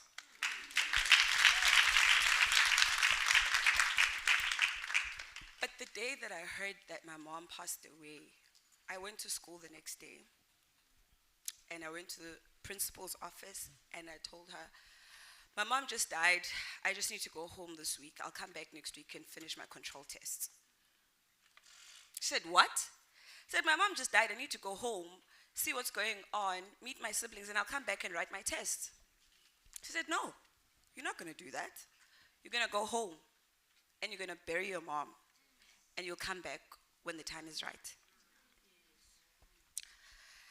I was panicking, guys. I was the head girl at my school. I was SRC chairperson. I was running committees. I need to go to university. These people are telling me I'm not going to write. I must go bury my mom. And a tribe of women came and they said, Mntanam, you're in pain. You just lost your mom. Go home. Worry about your education after that. I went home. We buried my mother. I came back 3 months later. It's going to be June exams. Came back and I said, I've missed a term. I looked at my report. I had 1 mark. It was the only test that I wrote. Everything was 0, 0, 0, 0, 0. Said, there's no way I'm going to finish this year. So I will take a special exam at the end of the year. I will self-study. I will finish matric. I'm not going to sit in class. I'm already behind. And there's no teacher that's going to sit there and give me a whole term's work. They said, no, you're not going to do that. You're going to come back, you're going to sit in class, you're going to write your exams. There was a Xhosa teacher, Miss Umana. She's a lecturer, I think, in Wellington campus. She never taught me. I did Afrikaans at school. But the way she knew me and she had time for me, it was Miss Umana and Mam Khubata. They came to me and said, Mntanam, you're one of the brightest students we've ever met. We will not leave you. Your mom died, but we are here. We are your mothers. Guys, I passed my matric. I didn't pass it the way that I knew that I could, but I passed it. And there were people that failed, that didn't lose their moms, that had their parents, that had everything. But against all odds, I was working every weekend to support my siblings. I'd go work at a restaurant, come back. Friday to Sunday, I'm at the restaurant. Monday to Friday, I'm at school. And I made it and I passed matric. And I remember I was like, higher certificate. Where am I going to go with higher certificate? And my aunt said, my girl, did you just see what you went through this year? And you still passed. And my aunt celebrated. Like she celebrated the fact that I had passed my matric. Hey, comes university. I said, no, I'm taking a gap year. I'm going to go work. We don't have a parent. My mom's gone. No one's working at home. My only sister that was working lost her job because she couldn't get time off to go bury my mom. There's a 12-year-old, a 14-year-old. I literally had to raise my siblings. I legally got guardianship of them, and I was 18. Both my siblings are graduates. My little sister, the 12-year-old, is a 3 times graduate. A Golden Key student. And every achievement, I'm like, this is what I wanted for myself, but I'm glad I could give it to my sister. My brother is a second-time graduate, and we're graduating next year together. And he's working. And when I see my siblings do well, I'm so happy, guys. But the love that I have for my siblings and the sacrifices that I made for my siblings is the same sacrifices I make for the kids at Res. I make for the kids that I meet anywhere. Anyone who knows me, I'll give even if I don't have. At 10 o'clock, I'll get a message saying, Lusapo, there's a child who doesn't have food. Can you do something? Can you make a plan? I've always been a person who makes a plan even if I have nothing. So don't give up, guys. Like, don't give up. There's a lot of stories, but if you take anyway from what I'm saying today, don't give up. I left university. So I got to CPUT, the only university that accepted me in the extended program. Right? Guys, CPUT is doing amazing things in higher education. It gives people a second chance. It takes the people that are discarded and turns into amazing things and diamonds and change makers. And we go and be the change we want to see in the world. A professor called me and said, Xolile, are you not in class? At the time, I'm working. Thanks to my mentor. I was in a youth in philanthropy project in high school. So Samantha says, Lusapo, you just lost your mom. You're not going to study, but you must do something. Come to the office and come work. There's a job for you at the office. And I didn't know she was my mentor until the year before when I was in matric. She had applied for me for a Youth Spirit Award from the Amy Bill Foundation. And I made it to the top 3. I was second finalist. And she just said, I need to create an email for you. I didn't have an email address. I'll create an email for you. Give me your photo. I'll do the rest. And when I got invited to that gala dinner as a finalist, I knew I was in the top 10. I didn't know I was in the top 2. And I invited my aunt. And when they said all the things that I was doing and the reason why I was nominated and was a finalist is of all the work that I was doing in my community, at my church, in the raising funds for orphanages and all these things. And that also led to me starting my own non-profit, where I still continue to do the work. I still was not a graduate. I studied nature conservation and I dropped out. Something that I felt bad for dropping out. Like, you don't start things, you not finish them. That's what I was taught. 3 years into the program, I was struggling. I was a parent to 2 teenagers. They were in high school at the time. And this thing of moonlighting, going to class until 4 or 5 o'clock, I'm at work till midnight, midnight to 2 a.m., I'm studying, 7 a.m., I'm at the shuttle. I couldn't do it anymore. And I said, Prof, I thank you for giving me a chance, but thank you. I went, but I had a plan. I went overseas, I worked, I sent money home. I worked for 2 years and I came back and I said, I'm ready now. I'm going to be a student, I'm going to finish, I'm going to graduate. Fees must fall happened. I understood why students were striking. And I was with Fees Must Fall even before I registered again. But I was like, yes, free education. I have 2 kids at university. No one has money to pay university fees. Thank you, NSFAS. And I didn't know that at the time I was going to get arrested during the Fees Must Fall protest in 2016. So the following year, I have changed courses. I'm no longer studying nature conservation. I'm at clothing and textile. It's my final year now this year. Hey now! And so I came back, I studied, I got arrested in my res, and at that day, I was not even protesting, I wasn't doing anything, but I got arrested. I spent 7 days at Paulsmoor prison, awaiting trial. Yeah, it's hard.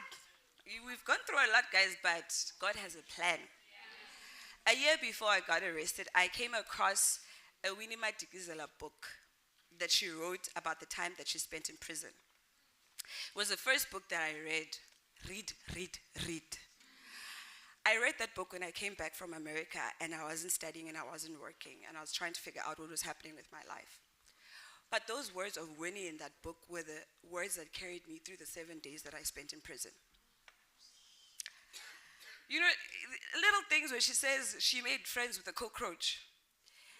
I was counting lice at Belleville police station that were in my t-shirt because I needed to think. Because there's no books, you're not doing anything, you're just sitting. And I said, Mom Winnie had spoken about this. And at the time, she was my sister's keeper. She was my keeper. And I made it through, and my 7 days in prison taught me a lot about humanity, guys. I would not wish it on anyone to experience what prison is. It's horrible.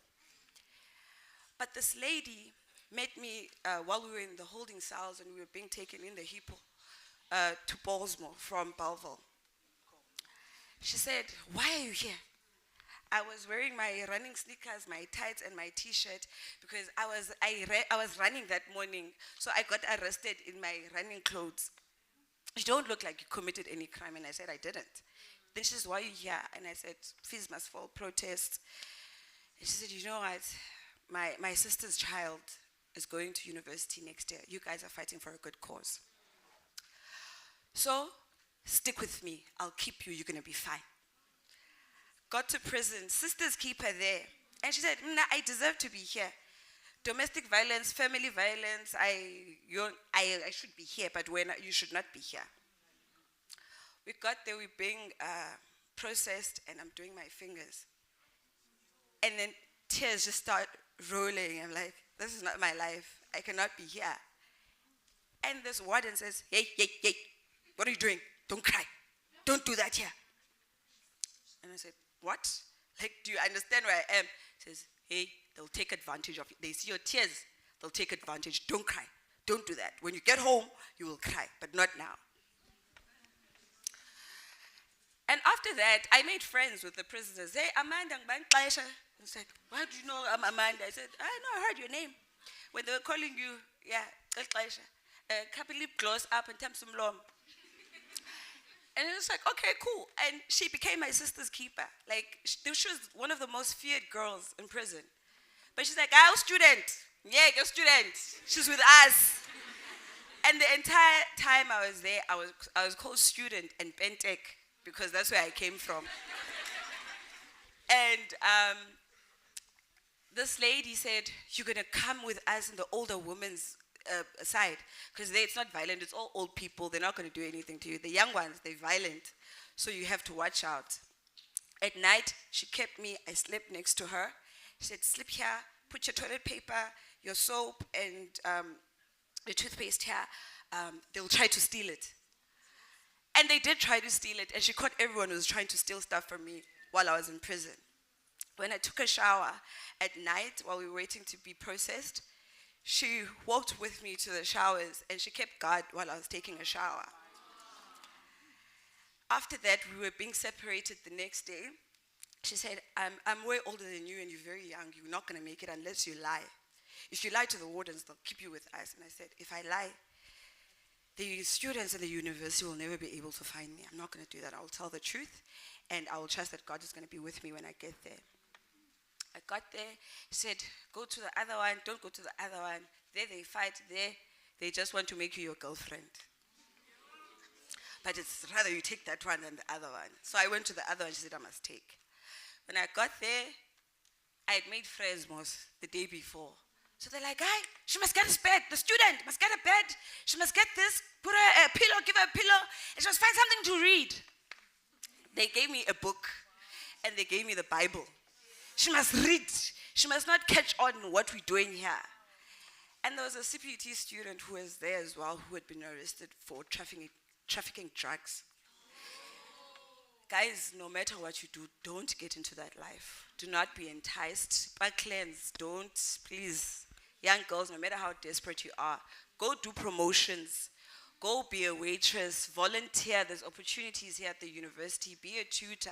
Do something productive with volunteer. You will get something. Someone's going to see you. I read the entire time I was there. Everyone, oh, sorry guys, yeah, time. I'm done. I ran exercise programs for the prisoners. But guys, it's a great story. I'm here. Melanie gave me an opportunity. She was an peer educator. Melanie and Hara, we worked together all the time. Mam Nonkosi has been a mother. I keep the girls in my res. Nonele. Oh, I got a sister here, guys. So your community, your tribe, be resilient, don't give up. Thank you.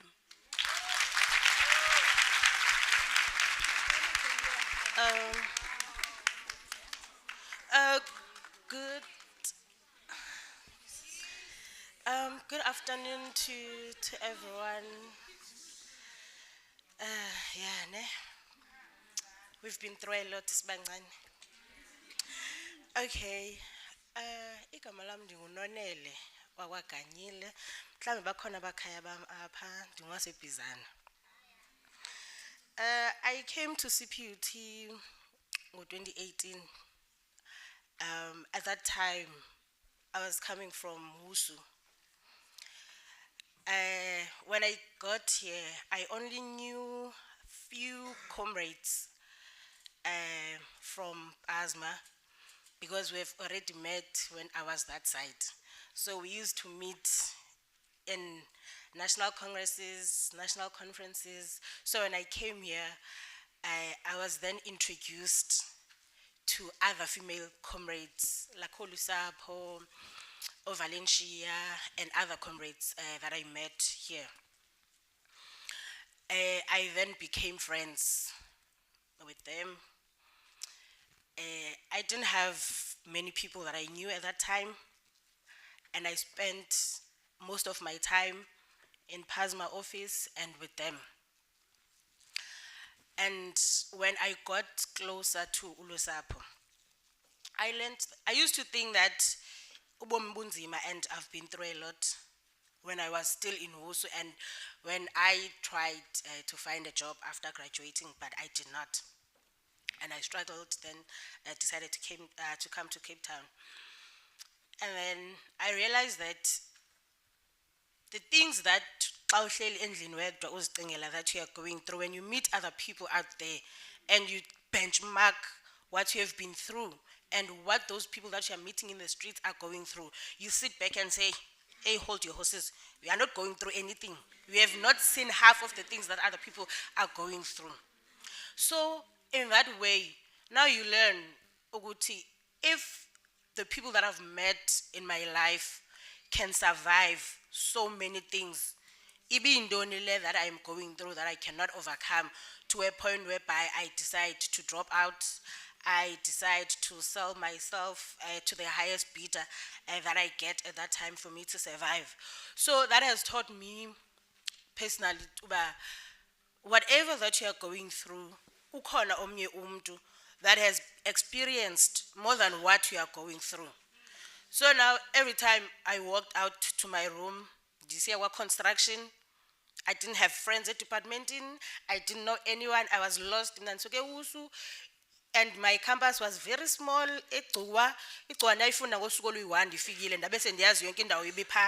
Now I'm coming to Cape Town. I've never went to a bigger city. The only big anyana place that I went to was when I was in high school. Hostel. Now I'm coming to Cape Town. I'm like, it's happening here. It's going down. So when I got here, I made friends and life continued. Continued with my activism in my political space because that's where I've been at. Ever since I came to university, I've been politicking, making noise everywhere I go. So when I got there, you know, most in political spaces, there's a lot of men who, when I sit back now and look back all the years that I've been, even Nasewus, even Nalapa, even in other spaces that I've been to,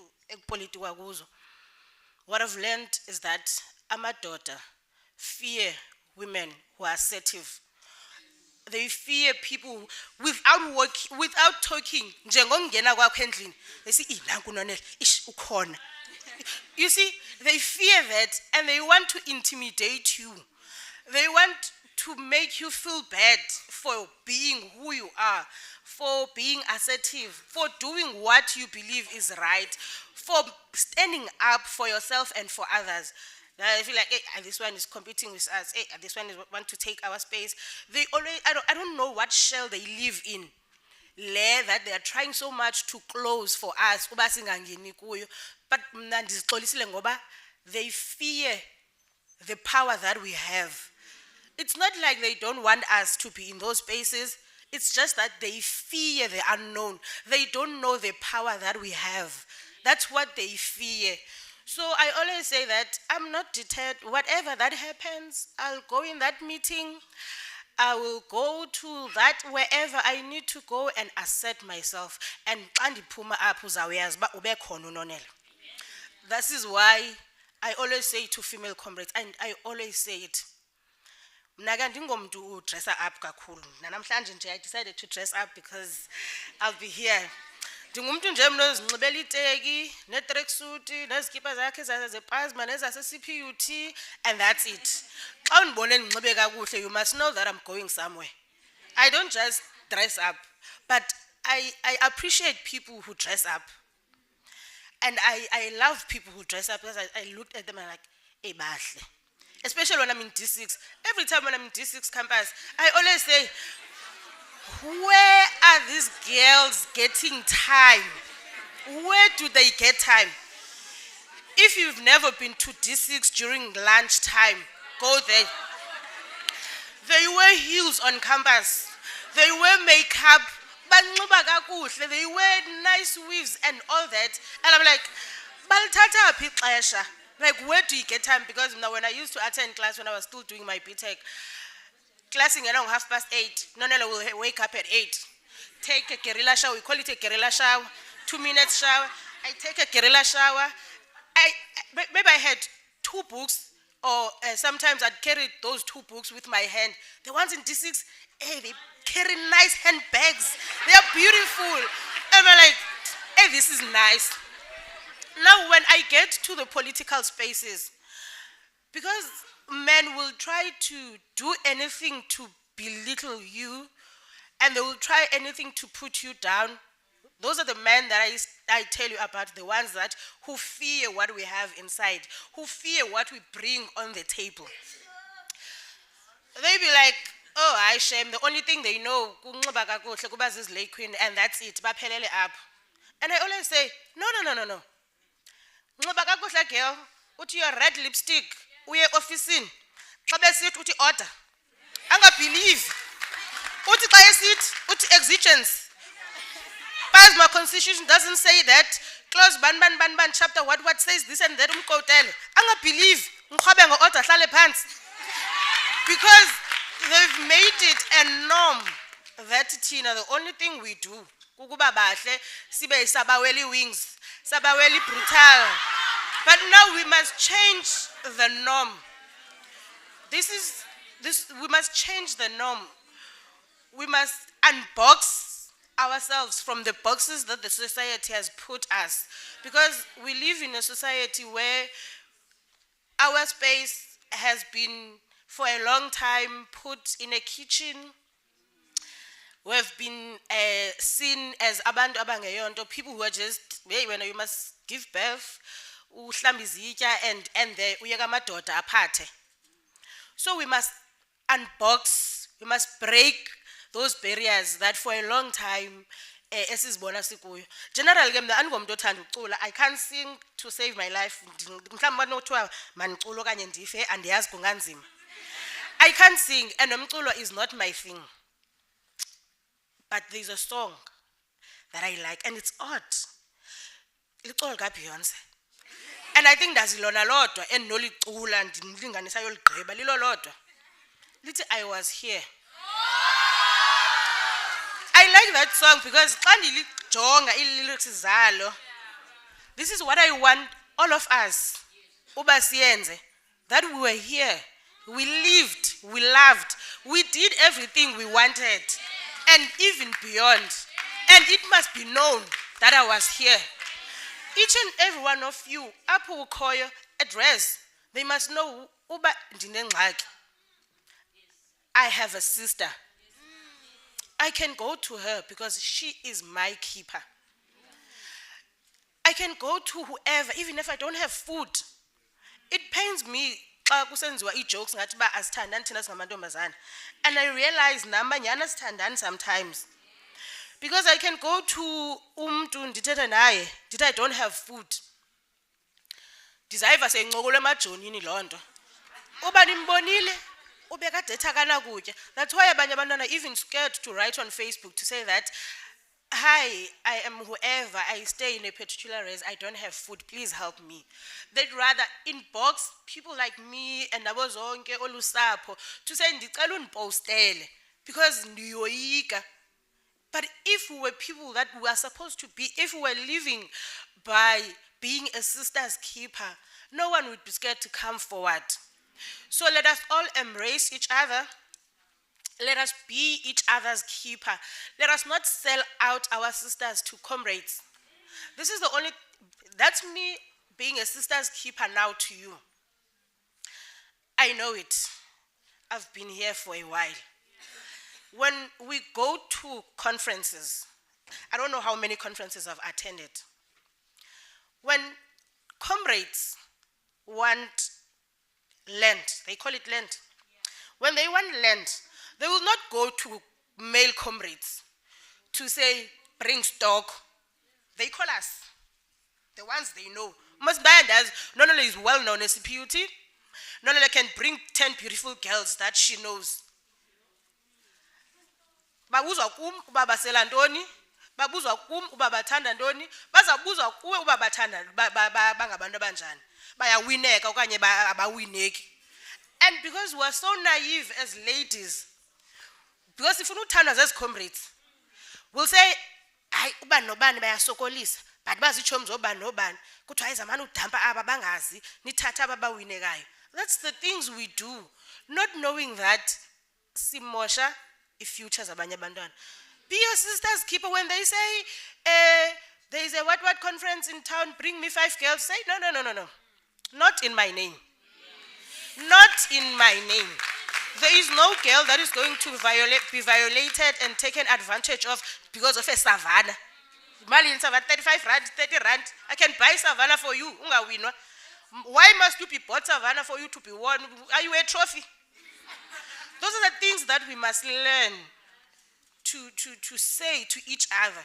Because even not in political spaces, even with friends, our close friends, when they see a daughter behamba nayo, hey ngubana daughter uhamba nayo iclear khaliphi number yayo, ungayazicelela nje. Why izayifuna kum? Ungayazicelela nje. So with this being said, when I'm closing, there's something that Prof said, which I think is very important. Funda imimoya, read the environment. If you see, there's that in a khona la ndikusebenzelayo, yakusebenzela suya along street. When uqina isibindi ufuna uye along street, uzawulimala. Usiyasanga said something, and it's very important. Zoyike izinto. Because ungakoyiki izinto, uzakulenda engcwabeni. Siza kungcwaba siyolila kokwenu. We are going to sing justice for you because we are firm believers. We are advocates of women. But zoyike izinto. Hlala phansi and sit back and say, umama xa enova into ethile angathini. So that we can all grow together. Let's be our sisters' keepers. I don't even know some of the people I've seen Izolo. And ke mna ke xa ndingakwazi once wandibiza ngegama wathi molo nonele okanye uthi molo mother ungagqiba ndiyakwazi kodwa andikwazi kwa ndincuma hayi mntase alright hayi ndisharp nami hayi ndincokola loo nto siyincokolayo ndigqithe because andifuni laa nto ingathi because I've been in the SRC ndakhokhela ngoku mna sendizikhukhumalisa and ngoku because abanye abantwana in reality ubukhe baba ku-SRC bayokoyika because bacemba uphakeme kanti nathi singabantu nje abafana nani senivala. There was a child, I still cry about him even today. There was a child ndiyangumama nonkosi nafika ndiyolila transformation office andizutsala ibali lakhe because lead but into endilisayo ngalo mntana uthi xa ifika phe CPUT he was carrying a backpack. Uzofunda lo muntu unyaka wonke, and there is no possibility uba uzawugoduka because imo back home is sad. And I used to cry about him. This vanele office dilile ngenxa yalo mntana because andifuna ubonwa ngabantu bandiyalile. So into endilisayo ngalo mntana xa ndijonga iimarks zakhe, he has done well. He has done well. I was like, there was no way in hell uba angasifumani isikolo. But because there was no one to help him get school, he didn't. He ended up working and whatnot. And by the grace of God, was with nam. So I'm a most student. I have nothing. Oh, the only thing I have, and I've used it very well in my life, was my title and my voice. I was Secretary General, and I had a voice that I still have even today. And I used those two very well. Not for my benefit, but for the benefit of the people that I led. I used that voice in the office in Gamma Mokos, that Chetana and Shalapans, that mama, imbi into ndiyibone namhlanje. Uba lo mntana beyintombazana benzamnikeza impahla. But ungumfana. Akanampahla, akananto zebhedi, akanakutya. He had literally nothing ngaphandle kwalabhaka wakhe. Ndiyambuza, unazo ii-toiletries? Hayi. Itawuli? Hayi. Unantoni? I think wakuzi ijini eziyi-2 kanye nesikiphu eziyi-3 nejacket eyi-1. Hayi ke umama being umama, because sinabazali e-university. I promise you, sinabazali, and we've met them. She assisted, salungisa, hayi ke waba right umntana ethu, waba right, hayi ke zalunga izinto zakhe, waregister, wane-bedding, wane-fridge. Ngenxa yoba as leaders, we are using our voices and our titles, and we are being the keepers that we are supposed to be in these positions. So isitori sala mntana sandenza ndarealize uba noba umama bendithumelela i-200, I am grateful, for I've seen worse. In that child, I saw things that I never imagined existed. I didn't know about ukhona umuntu engeze university nobhaka ongaphantsi kwakulowa wam ndiwuphetheyo one-laptop. So, siyabulela mama nge-opportunity. Miss Melz, thank you so much. Let us continue being our sisters keepers. Musutya inyama, urumze sitya ifish. Wetsulele inyama atye naye.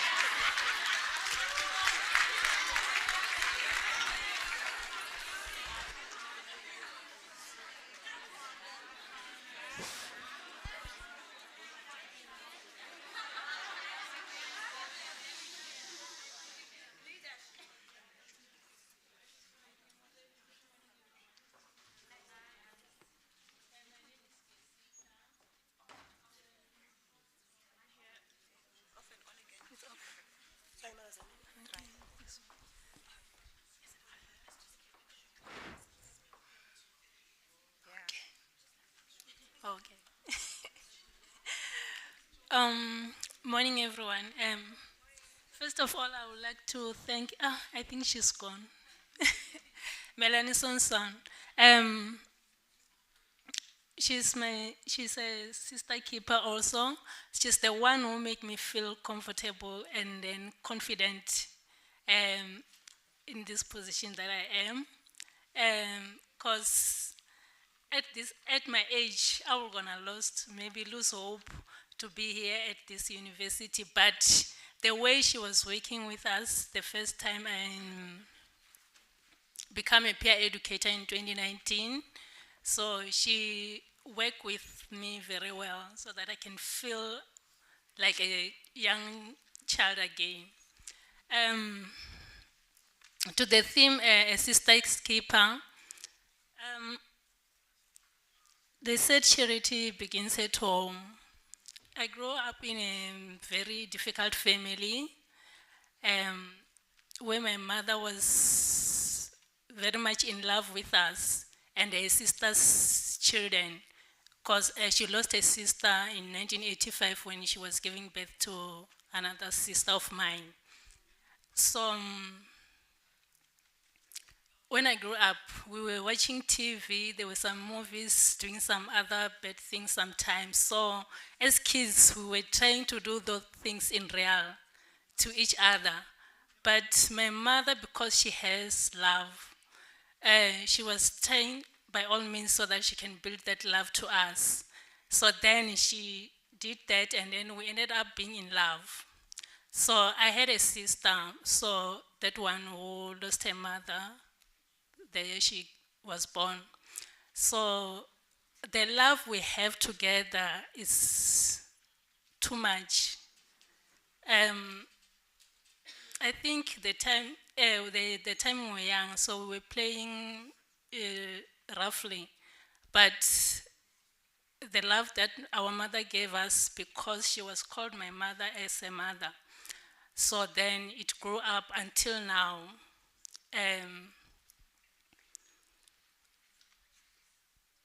I was very jealous when we were very young because she has two fathers, my father and her real father.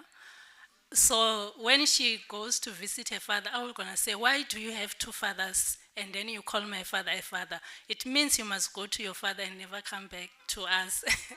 So then she went to stay with her father for some years studying there, but then she came back again and stayed with my mother. But because the love of my mother, then the love became together for her and me, and then we stayed together again. So that girl, when we grew up together, so she was starting to date a boyfriend, and then she said, you know, I have two boyfriends. The other one, I don't like him, but I want to give it to you.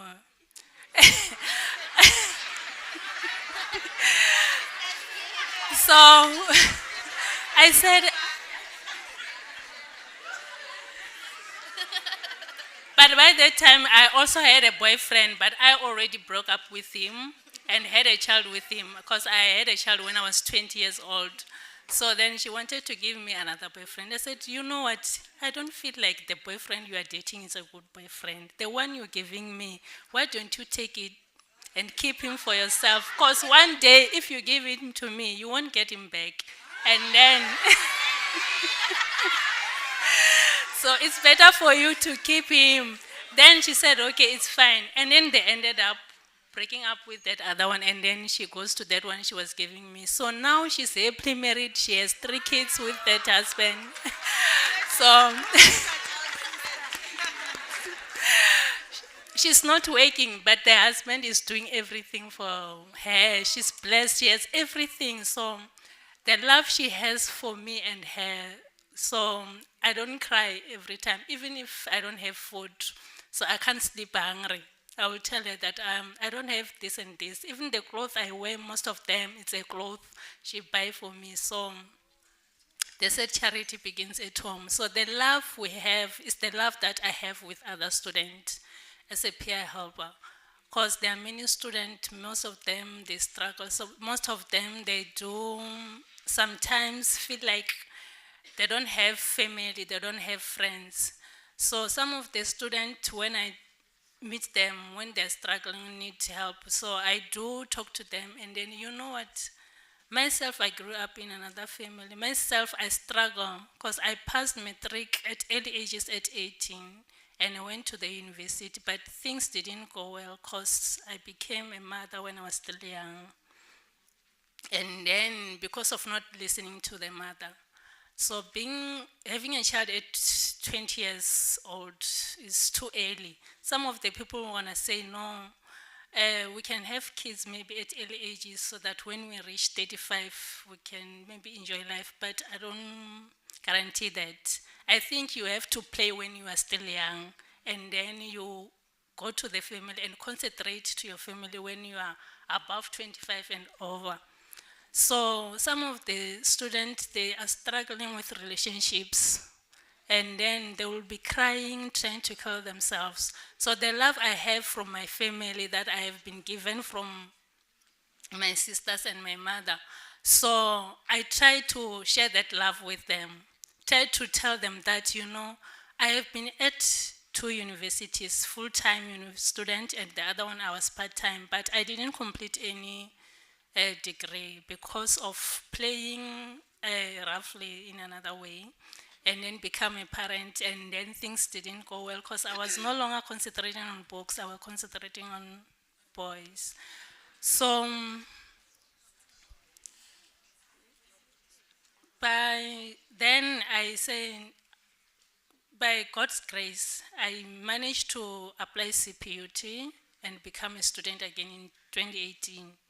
So when I became a student here at CPUT, so things were not easy, even though I had enough SARS.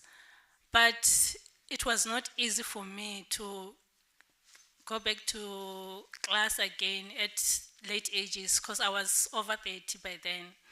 So, but when I tell other students, I always tell them that you are still young. If you feel like you are 23, 22, or 20, and then things are very slow for you, please, that's not the end of life. You can continue to study well and to live a better life, because some of us, we have been failing at the beginning, but because some other people, older women, maybe they encourage us to be what? To stand again and be in class and study again, and see that we still have a future. So,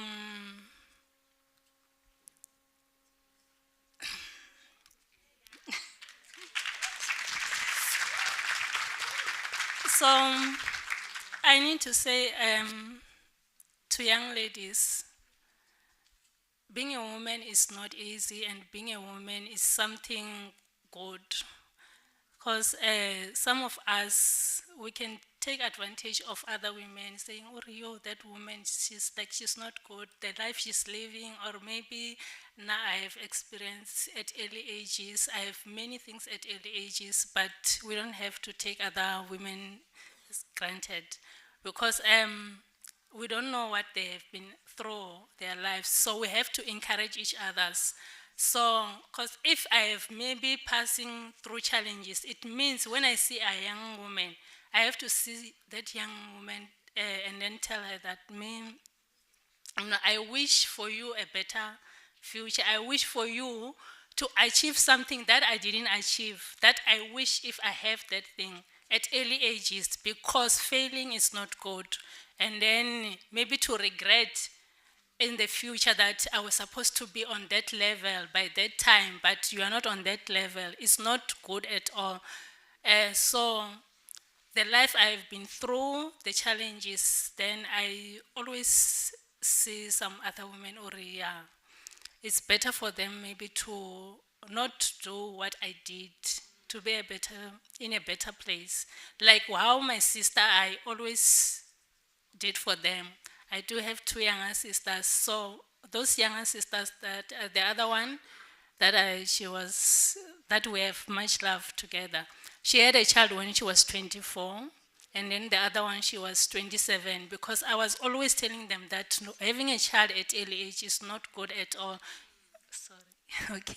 You have to first manage yourself and be yourself, and you know yourself, because at 20s and 21 is the time that you are starting to reveal yourself, to know who you are, so that you can be someone, you can be a good person to your family, to your kids. So, okay, let me stop here because there's a lot to talk about. Yeah. Thank you.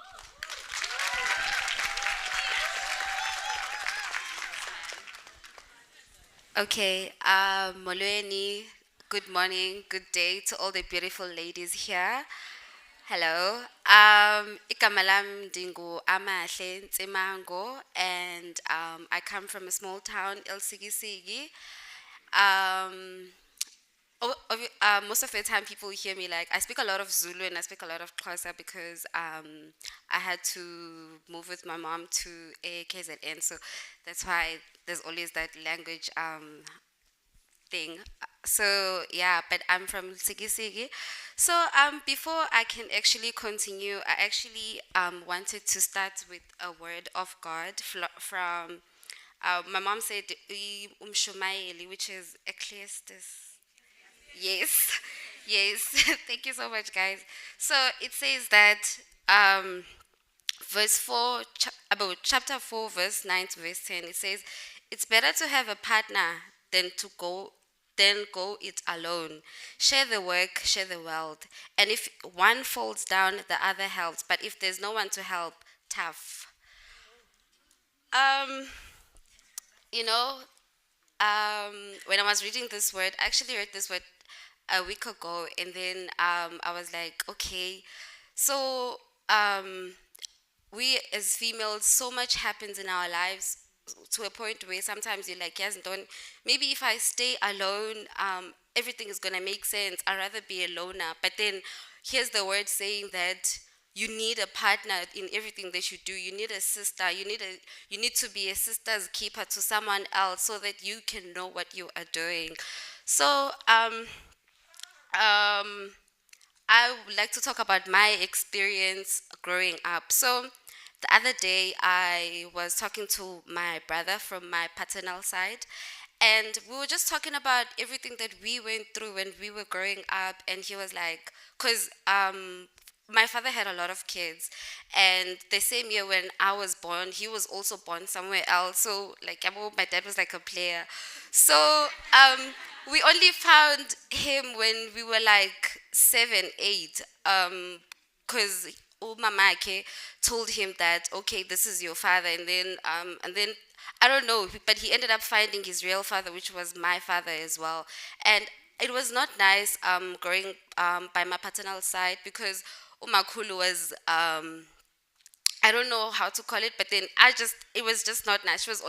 She always had the thing about when just because she like favoritism, like she's favoring our other sister. She used to even say stuff like when just because you light skin you think you own this house, or just because your father likes you think this is your house. Don't. So here comes my brother as well, and he also is adding to all this thing that I'm always going through here. And I was still 7, 8. So my brother is like, do you remember the stuff that we actually used to go through? And Amahle, you've been there for me. Like, you used to tell me one day, Chomi, like, Zohamba apa, and Umakhulu, we're gonna show her that we're gonna be the one day. And yeah, and he was just saying that, dude, you were only 7, 8 years old, but then you always like showed me love. Even now that I'm working, I always get like calls from my family to say that, hi kaloku uyasebenza ngoku, can you please send me money? No one has ever like given me a call to ask how am I doing, what is going on. But then I know that it's the moment I see you calling, I know that you're never asking for anything. You've been there for me from the time you were 8 years old. So I'm just bumbling. Okay. So yeah, I've been my brothers and families keepers for many years, and here years later I come to CPUT, and I moved to Wellington campus, where I am currently the chairperson of the local SRC. So I get there, and the previous chairperson was a male. So when I get there, when I get into the position, a lot happened, and it hurt me. A lot of things hurt me, but one thing that hurt me the most was how it was so easy for all the females that are in Wellington, all the female students, like if the guy was like, I'm actually like, she did this, she said that, like, don't listen to anything she tells you. And it was so easy for the ladies to be like, yeah, he's right, like he's right. Everyone like will always, if it's a male guy, it's so easy for us as females to be like, yeah, he's right. But if a female is telling you something, you always second guessing it. So I'm saying this like to all the ladies here, let's be our sisters' keepers. Even if you don't know the story, you don't have to know everything. You don't have to know everything, but then you just have to, like, we're all different. We're all different, and let's just be our sisters' keepers. So in closing, I just wanted to say this. I don't know. I feel like I'm all over the place. You guys need to forgive me. Okay, so in closing, I would like all the ladies here, just look at the lady next to you and say these words that I'm gonna read here. Yes, you can say it to me as well. Say it to me as well. Okay, so it starts like this. I have been waiting to let you know how important you are in my life. I know you will be successful. Keep doing what you do. You are beautiful and special in every way. In every way, you are so talented. Let nothing stop you from achieving your dreams. Thank you so much, guys.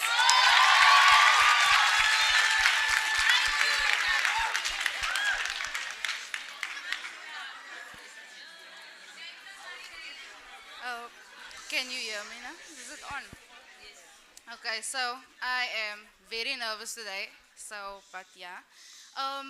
To the topic, my sister's keeper, I would like to let everyone thank whoever had a keeper that got you to where you are today. We all went through struggles. We all have that special keepers that helped us. They guided us and they motivated us when we were very to the ground. You don't want to do anything. You feel that you are not good enough.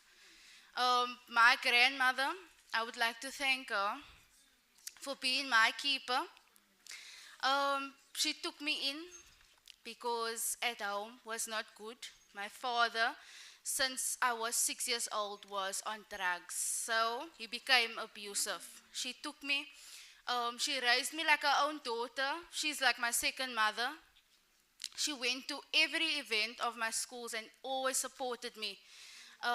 When I was grade 8, I moved back to my mother's place. My father didn't change. He didn't want to change. He now had 2 children. He still didn't want to change. In 2020, still the abusive person he is, mainly abusing my mother, but then it started now going on to me and my brother. I had a baby sister. My mother gave birth in 2020. He still didn't want to change for that. Clearly, he doesn't want to change for us. I told my mother, don't ask him to go to rehab because you need to want to change for yourself. You can't change for someone else. And you're not the one. We're not the ones that he wants to change for. Be a father, you know? So this year, a few months ago, this is the first time that we actually won this battle. He's not in our lives. He's now in rehab. But yeah, like if you are struggling or going through domestic violence at home, look how long it took. Like I was 6 years old. He is 44 now. It took so long for him to say he wants to change. And if you are going through this, just know it might be long, but you can make it. As a child and going through this, I had to be my mother's keeper, my baby sister's keeper, my brother's keeper, and they were mine. The main keeper is my grandmother, my aunties, and I always thought that, I never share my story with anyone, never. This is the first year I started sharing my story because it started eating me. I'm getting mental breakdowns. I feel crazy, actually. Whenever, I never used to tell anyone because I never wanted someone to come to me and ask me, are you okay? Because whenever I heard that from my aunties, I would break down and cry. So this is my first time also attending or whatever the student counseling. It has helped me and I would recommend it for anyone, even if it's stress from school. Just go and get help because you can get that mental breakdowns, that anxiety. And even when you're in your exam, you think you forget everything. Why? Because you're stressing, you're focusing on one thing and that is making your mind blank. So we need help. We need keepers, and I will definitely need to get more keepers because I always thought, okay, no, just tell your family and whatever because nobody must know. I think that's, something in my culture. Alles bly in die huis. You don't talk out of the house, stuff like that. So from now on, I will speak because most of my friends, they don't know my story. Nobody knows my story. So you guys are the first people that is.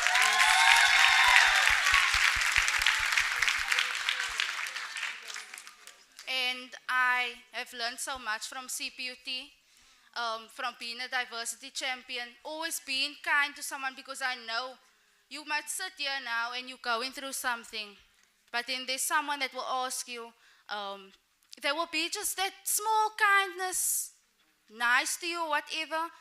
Even maybe you're sitting alone, they will come talk to you. That is like, you need kindness, and we need sisters keepers.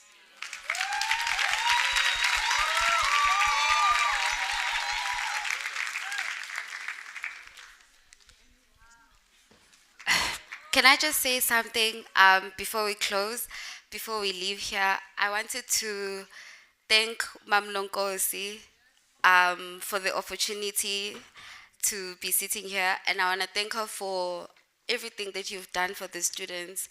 We see your work, Mama. We see your love. We can feel your love, and you have such great energy. Thank you so much.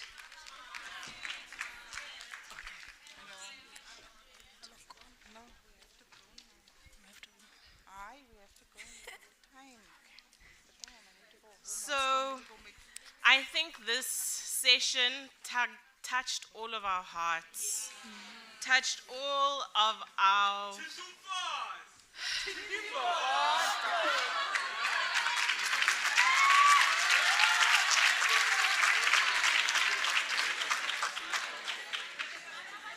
Okay, it touched all of our hearts and our minds and our spirits. Every single one of us in this room and up on stage has a story. Every single one of us has something. But most importantly, I think what we heard from these really brave women up here today is that we need to be there for each other. And we are here for each other. Reach out. Reach out and get support. We are now just giving them a small token of appreciation to say thank you to them. And then we want to say thank you to our facilitators, Raisa and Dr. Vuyo, for taking us through these sessions.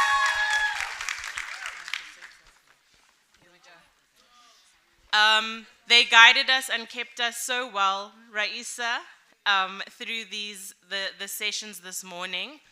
Dr. Vuyo, I don't want you to get up after I've said whatever, because she's going to conclude first. But I just want to make mention, we are running a bit behind schedule. We're going to have lunch. It is now 1 o'clock. If we can eat as quickly as possible, we're going to say half an hour, right? And hoppist 1, we will all be back in here seated so that we can finish as quickly as possible. We would have loved to have engagement now, because I think everyone, maybe people had wanted to comment or say anything. When you sit down at your table, sit down next to someone and continue this conversation.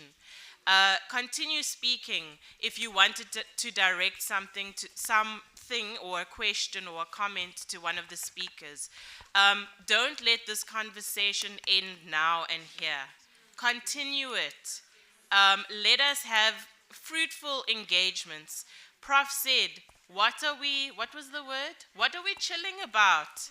Let us make, and I think under the guidance of Mam Nonkosi, lunch is not just lunch. It says lunch and networking. Have your purpose, right, of why you are sitting with the people you are sitting. So I'll hand over to Dr. Vuyo, and then we're going to have lunch. Thanks, ladies. Thank you, Mels. Thank you, audience. Are we still enjoying to be here? What I wanted to say, ladies, from the stories from the podium, from the panelists, we are all carrying scars that are not written in our faces. We all have stories to tell. Some of the scars were created by people that we trust. Some of the scars are carried by people that we don't know. But I want to say, all of you, you must walk tall every day. I wanted to say our bringing can't define the people that we are. Our bringing can't define what is our future holds for us. Let us be the agent of change. Pull out any situation that will change you. Don't fight. You must always tell yourself, I'm a better person. If any situation that will make you to fight, just pull out and then ask yourself, is it worth it? Who is worth it between the two situations? Is it me or the situation? Don't fight. You must always know you are better than anybody else. Just a minute. Just phone here, fellow. My last words to you is that you will never know if that door is closed until you go and prove it by yourself. One last challenge I want to say to all the scholars who are here, Dr. Sis Nonkosi, allow me to your space to write about those stories. Let's publish them. Let's publish the stories. We are here as doctors, we are here as professors. To the students who are sitting there, as I've said it earlier, we all have stories to tell. Just 1 minute before we conclude. I've been studying. I told you guys I have 6 degrees. I was not working. My family will always asking like, you've been studying. You are calling yourself as a Christian. Where is your God? When are you going to work? Then just in 2016, Dr. Ngondi, then I tell myself like, God, you have given me a brains of education. They are not going to be, I'm not going to be a laughing stock. I'm not going back to that contract that I'm working. This year you are going to open doors for me. Then in 2016, people, I started my permanent job at CPUT.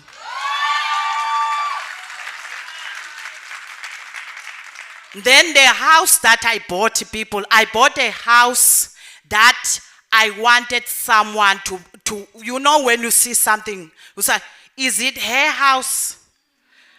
Because the reason why you are asking is the way that you've been treating this person.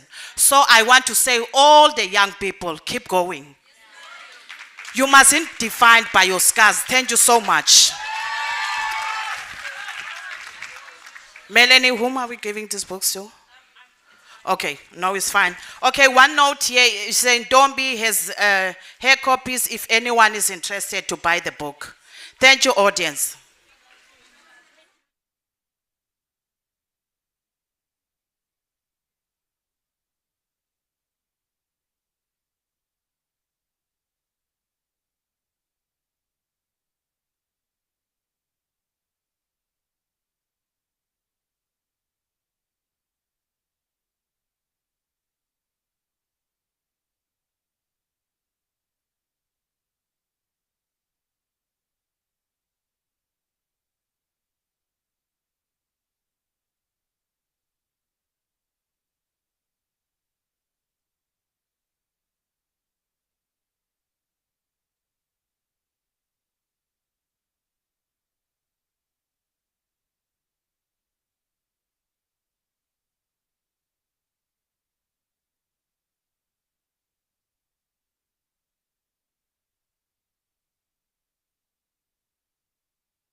for assessments. It's driving me mad. Sorry. Who's Kamisa? I don't see any here. Where were they put? They are up there. I don't know. You have to ask. Let's just see. I'm so cold.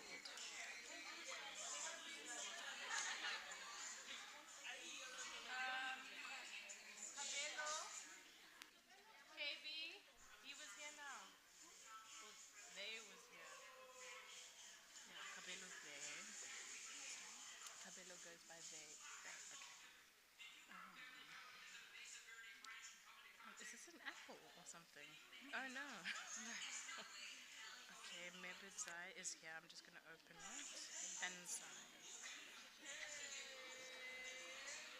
then Tabi Singh is there. And then did I open this bio? I've got so many things open. Let me just go down. Cabello's is here.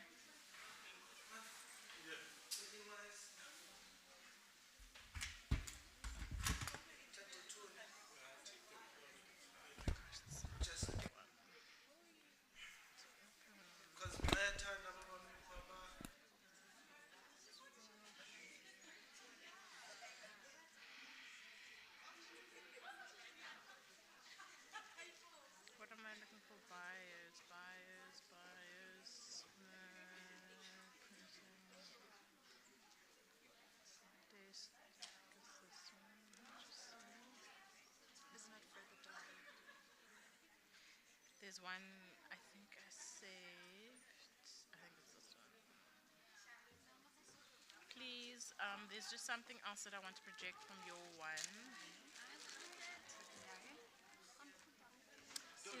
Is Kamisa here? No, she's not here. Not coming? I've been trying to call her, yeah. Okay, so it will just be Charisse. Yeah. You can start with me. It's fine. Huh? No, you can start with me. It's fine.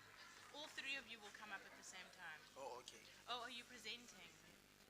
From your slides? Do you want Yeah, I'll be.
Someone has lost a laptop bag and a gift bag. Has anyone seen it? Melanie, there are some things at the back here that the cleaners put here. Because they pick things up and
Okay, ladies, everyone,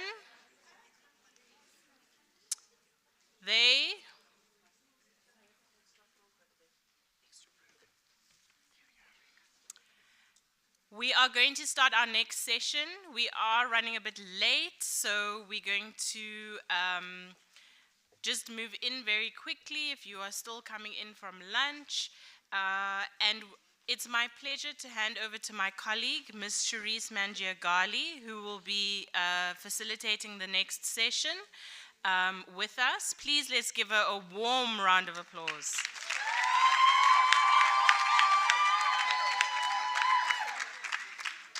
Good afternoon, ladies. Wow, it has been an amazing morning. I think the previous session was quite heavy, but so needed. We need to constantly be reminded of the struggles we face, and we constantly need to be reminded that we are here to support each other through those struggles. You know, we sit here as a group of very diverse individuals, and sometimes we tend to think, why am I not as lucky as the person next to me? Believe me, the person next to you is struggling with something different, but struggling just as much, okay? I stand here as a woman myself. I stand here as a mother. I stand here as a daughter. And life is tough. It is tough. But you know what? We have sessions like these to inspire us, and we have sessions like these to realize that we aren't alone. So thank you so much to the organizers for arranging this amazing event. As I said, I think it's really important. But I'd like to start this session with a poem by Maya Angelou. You might be familiar with it. It's called Still I Rise. You may write me down in history with your bitter, twisted lies. You may trod me in very dirt, but still, like dust, I rise. Does my sassiness upset you? Why are you beset with my gloom? 'Cause I walk like I've got oil wells pumping in my living room. Just like moons and like suns, with the certainty of tides, just like hopes springing high, still I rise. Do you want to see me broken? Bowed head and lowered eyes, shoulders falling down like teardrops, weakened by my soulful eyes. Does my haughtiness offend you? Don't you take it awful hard, 'cause I laugh like I've got gold mines digging in my own backyard. You may shoot me with your words. You may cut me with your eyes. You may kill me with your hatefulness, but still, like air, I rise. Does my sexiness upset you? Does it come as a surprise that I dance like I've got diamonds at the meeting of my thighs? Out of the huts of history's shame, I rise. up from the past that's rooted in pain, I rise. I'm an ocean leaping and wide, welling and swelling, I bear in the tide. Leaving behind nights of terror and fear, I rise. Into a daybreak that's wondrously clear, I rise. Bringing the gifts that my ancestors gave, I am the dream and the hope of a slave. I rise, I rise, I rise. So, having said that, after today, I think we are all going to be rising. We have an amazing institution with amazing individuals. And you know what? Let's learn from them. Let's take every single word, hang on to it, because you know what? It has a lot of value. So today, our next discussion is, it says South Africa and CPUT, her story, the future we want. Now, the future we want, not what they want and what he wants and what we want. We need to claim our future. I heard something earlier on where one of the speakers mentioned hope. Let's not just be hopeful. Hope is not a strategy, okay? Yes, we have hope, but how are we going to get there? What are we hoping for? Let's remind ourselves that hope is not a strategy. You can't have purpose, or you can't have passion if you don't have purpose, right? Yes, our futures are bright, but let's have strategies and purpose, because those are the things that are going to claim what our future holds. So, I'm going to introduce our first speaker, Kabelo Kenny Barrel. So, Kabelo is currently a student at the Cape University, University of Technology, a co-founder of the CPUT Queer Unicorns, and currently serving as the executive director, volunteering at the South African BRICS Youth Association as the social media and communication coordinator, appointed as the South African Higher Education Queer Alliance National Chief of Information and Communications Officer. They're also responsible for overseeing inclusivity research as participating in Google's photo studies by Dopes Labs, recently nominated under the 11th Gender Mainstreaming Awards and made it to the semi-finalists. Kabelo participates in Africa's STEM Fund as the Africa Regional Panelist, where obtained experience of dealing with Sustainable Development Goal number 8, specifically where advocating for full employment and decent work for all, also the abolition of forced labor, human trafficking and child labor, as well as the promotion of labor rights and safe and secure working environments. Kabelo collaborates and is proactive for several years in the civil society organizations, private and academia, while also liaising with regional and international bodies on gender issues. They also volunteered addressing mental health, where it took place in the formation of the Data Mental Bank in the Mind Gap through Higher Health from the University of Washington in the United States of America, internationally honored by the Alpha Zulu Advocates as the SDG 5 champion. Let's welcome our speaker, Kabelo.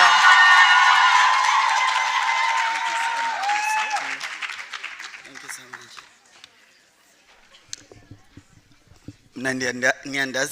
I'm an activist. Amandla. Awethu. Forward with women emancipation. Forward. Down with period poverty. Down. Viva LGBTQI rights. Viva. Viva human rights. Viva.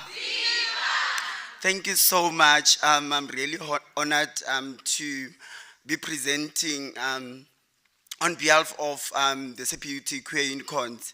Let me observe protocol, Prof. Madam Dean, Mama Wetu, and all dignitaries, all protocol observed. I was given a topic of her story, young women mapping out their agenda. And ukuyijongeni this topic, I was like, I can't speak on behalf of women. Instead, I'm going to narrate a story which is so close to my heart,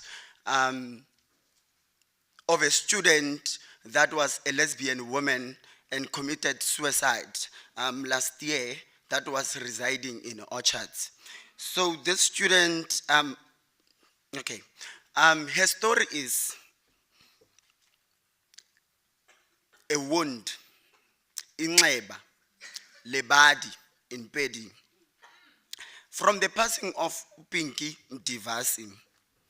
Upinki was a quiet young lesbian woman residing at Orchards who passed on from committing suicide, infringed, suffocated by hate, both by society and by her own family.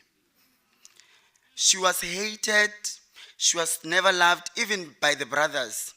When we got aware of the situation, it was too late, whereby we became aware when she committed suicide of understanding her issues. So that's why I'm saying it's close to my heart, because I believe we shared struggles as she was part of the LGBTQI.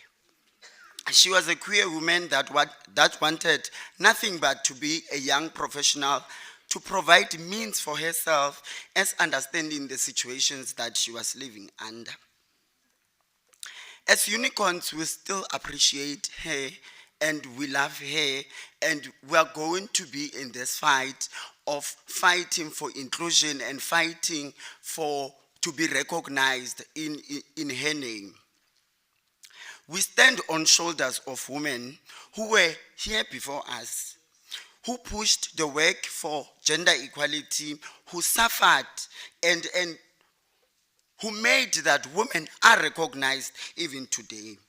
Pinky Mtivasi's story enforces us to be inclusive and to celebrate her and other queer men, so that we narrate their stories for intergenerational benefit.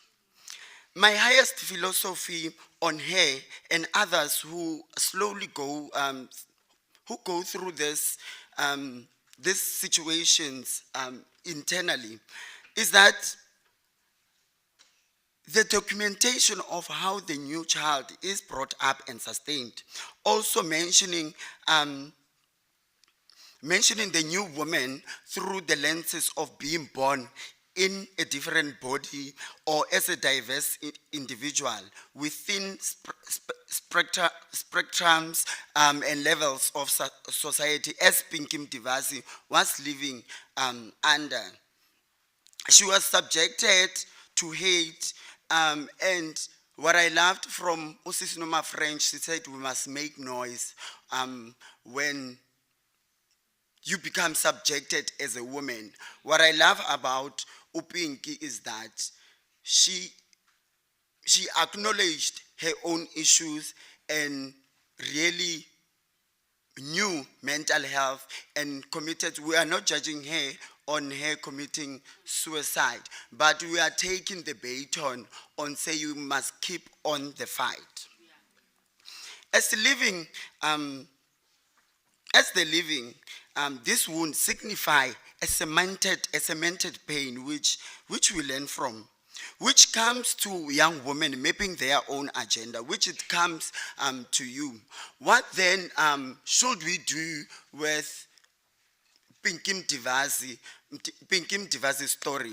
As I have explained that this is a wound, it's a cemented pain. We must revolutionize the wound, whereby we must heal and become healers of such traumatic experiences. Imagine not being loved, imagine not being accepted. As EmpowHer, I'm going to call you brigades. It can be a proposal that as EmpowHer, we become brigades. So as EmpowHer brigades, what's the future that we want? We must be generations which have strong ideologies, which have strong beliefs and values, who strongly believes in who are ideologically driven.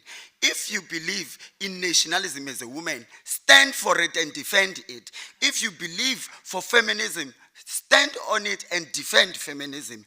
It can't be that women are going to be silent when they are oppressed and when they are subjected to societal ills. It can't be.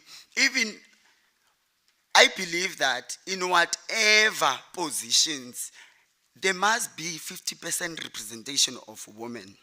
And also, when we are speaking of inclusion, the LGBTQI must also be included in all spectrums of all structural position, if I can say.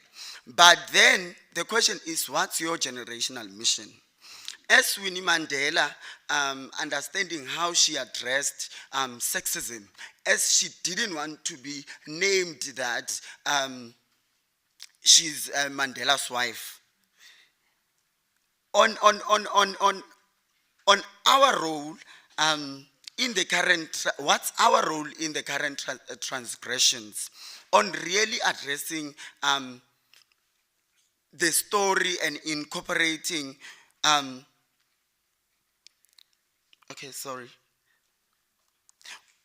on our generational mission,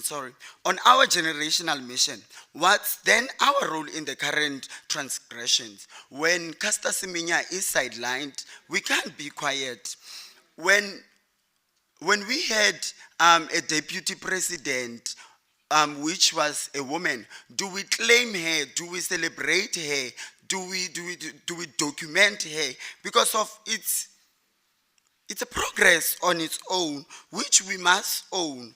When Uganda and other countries sideline and enforce inhuman laws and acts on the LGBTQI, do we keep quiet?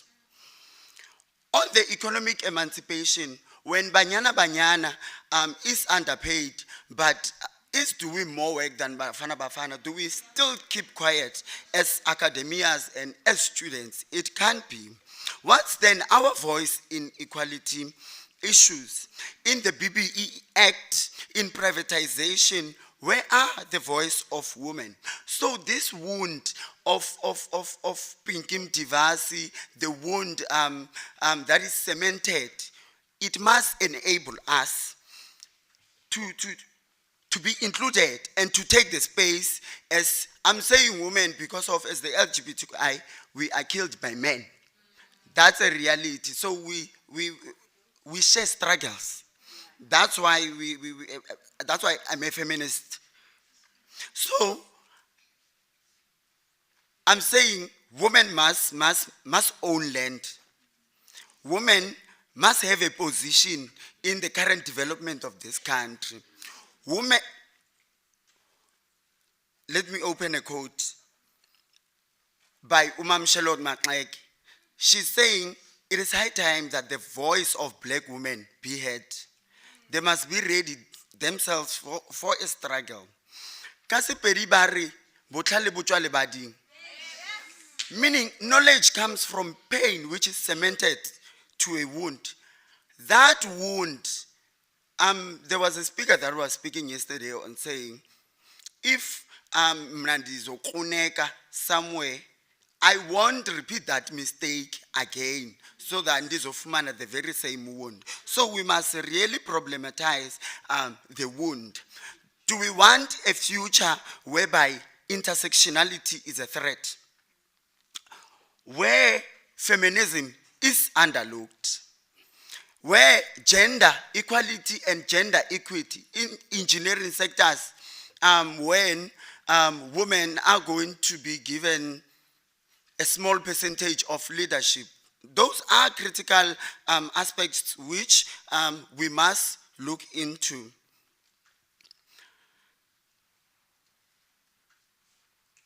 As EmpowHer brigades, we must state these critical aspects. We must be people who shape policies. We must be strategic. We must be leaders who are magnets. What I love about myself is that I will speak the truth even if my voice shakes. Yeah. Even if you won't hear by a point in this, but you are going to hear what I'm trying to say. Yeah. I loved Usisi when she was shaking Payana. But I understand about she's really explaining challenges of women. And as Empower Her Brigade, we must be able to empower people from that aspect. So as the future that we want, we must honor intersectionality. We must be deliberate and intentional. We are the generation that is going to industrialize the ideas which are innovative and transformative. I like to say you must own ideologies. I'm going to say ideologies because of it's what keeps me going. Is something that I keep on. Umzekelo, feminism, I will say African feminism because I wanted to have this culture that is local. We must develop solutions, and as women, I will advise you to stand the test of times and acknowledge the progress that is made thus far. To end, in saying this very important thing that as EmpowHer, we can't keep quiet when our residences are going to be named under men, while we have Winnie Mandela, Mam Charlotte Maxeke, or Albertina Sisulu, and then we keep quiet. So as part of a resolution is that state-owned materials must be named under women. We have Omam Annalisa, a woman that went to Union Building from Western Cape in 1956, marched for DOM passes. So we must own our women and narrate their story. That's why today I'm narrating Pinkim Diva's story, because of she committed suicide, infringed and suffocated through the struggles. I was listening to the speaker's team. They tried committing suicide.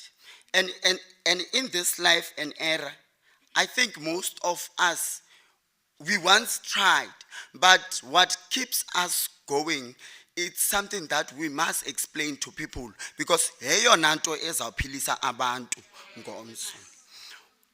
Ndigqibe ndithi uMam Charlotte Maxeke, okay, uthi uMam Charlotte Maxeke isiXhosa, this work is not for ourselves. Kill that spirit of self and do not live above your people. If you can rise, bring someone with you. Circulate your work and distribute as much as information as possible. Do away with fearful jealousy. Kill that spirit and love one another as brothers and sisters.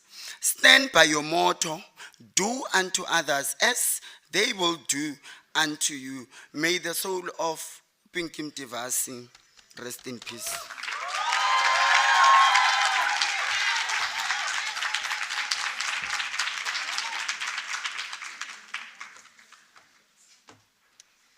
Thank you so much for that, Kabelo.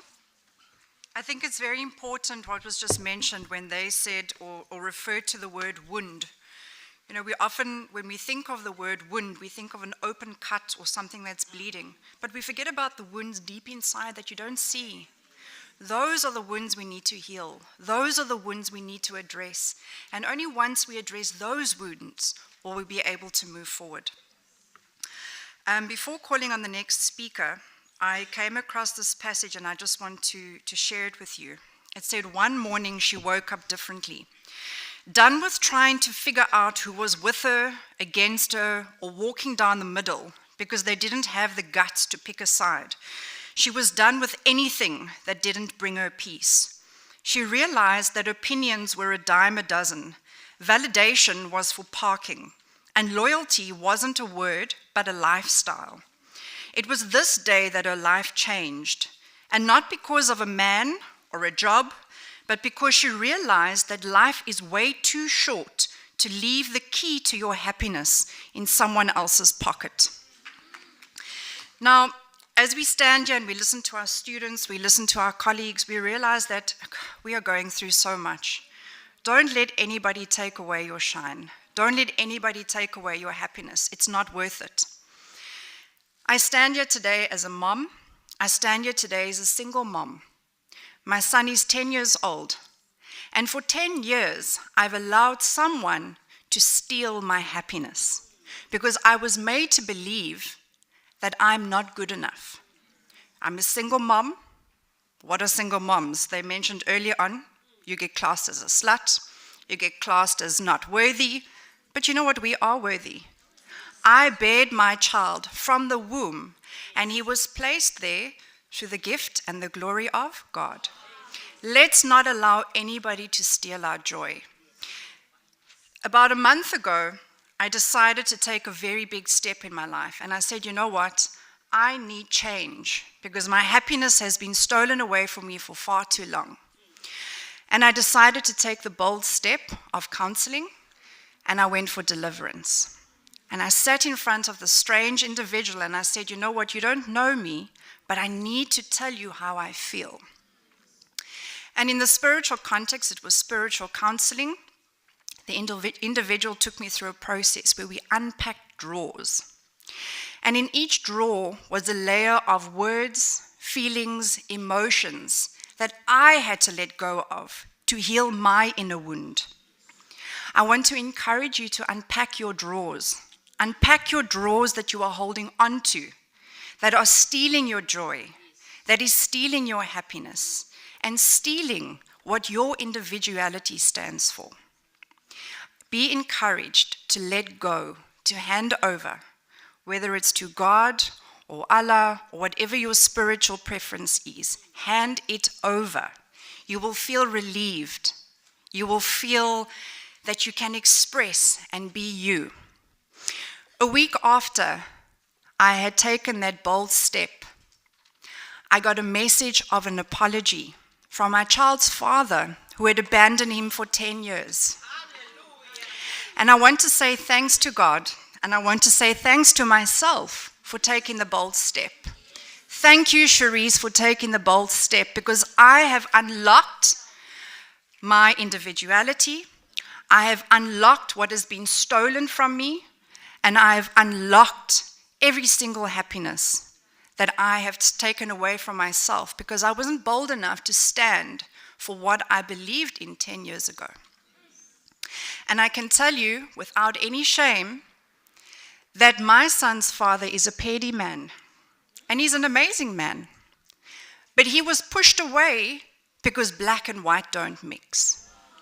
He was pushed away because how disgusting of a white, educated woman to belittle herself and sleep with a black man. Guys, you know what? Let's take those boundaries, let's take those things, let's push them aside. We are all individuals. I walk around with my beautiful brown-skinned boy. He is gorgeous with his curly, non-straight hair. And you know what? He comes from a mother and a father who loves him. And because of society who has painted a different picture, he has struggled for 10 years without a dad. But you know what? God has been good and God has reunited us. We don't know what the future holds, but having said this, I want to encourage you, stand firm in your beliefs. Nobody can tell you different. Irrespective of race, gender, religion, we are amazing, okay? We deserve to be loved, we deserve to be treated with respect, and we deserve to stand firm in whatever we believe makes us happy as individuals. So having said that, I want to introduce our next speaker, Ntabi Singh. Ntabi Singh, while I introduce you, you're welcome to come forward. Ntabi Singh. Ntabi Singh is a 23-year-old young woman from Limpopo. As young as she is the founder of a small business, Divine Hampers, and also the co-founder of a community organization, Bolobedu Leadership Institute, which advocates which advocates for the youth empowerment and in giving back to the less privileged in her community. Her vision in life is to have a life of meaning for herself and others. She holds the qualifications, diploma and advanced diploma in business and information administration, and currently pursuing her postgraduate diploma in the same field. She is presently employed as an administrative intern at CPUT HIV unit. In her second year of university, she engaged in extracurricular activities and involved herself with a peer education program under HIV/AIDS unit. As a peer educator for 2 years, she won, amongst others, awards in Peer Educator of the Year, Role Model of the Year, and Change Agent of the Year. In August 2022, she was granted an award as one of the most inspiring females of the CPUT community. In September 2022, she also received an Academic Giant Award from Residences for obtaining an average of 75% for her diploma.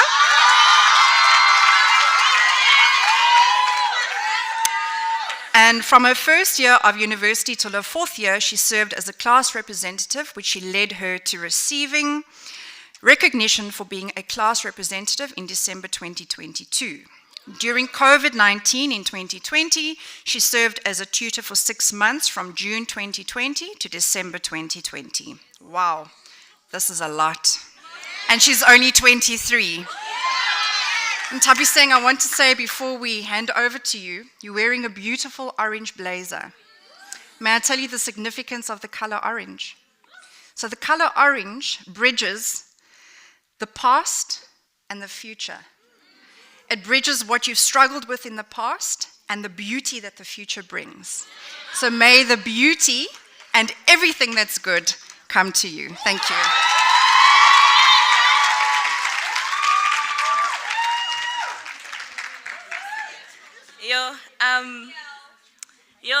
After listening to my own bio, I'm just like, no, that's not me.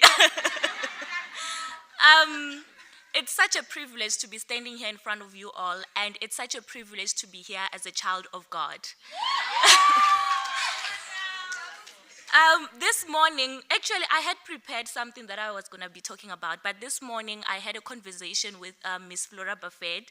When I came here, she just called me and my other colleague, Tandi, and we were having a conversation, and that's when she was sharing to us about her sexual abuse, her sexual violence, experience that she's went through and stuff, and it just came to me about how privileged we are to be living in this generation as women.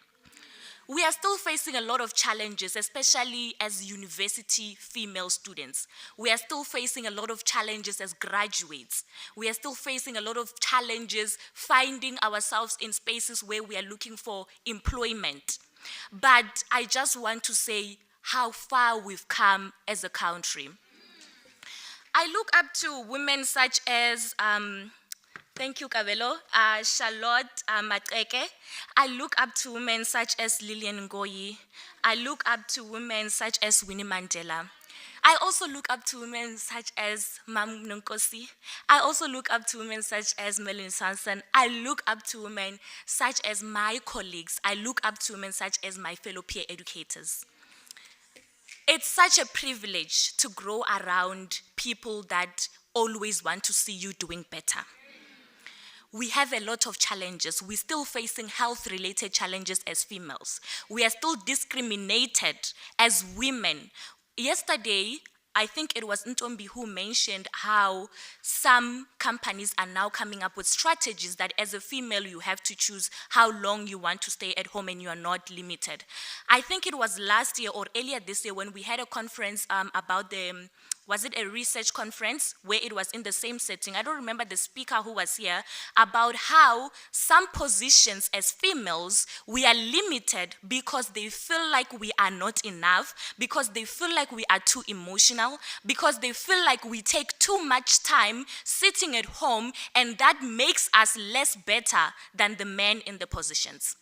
But I feel so happy that we are realizing this as a community.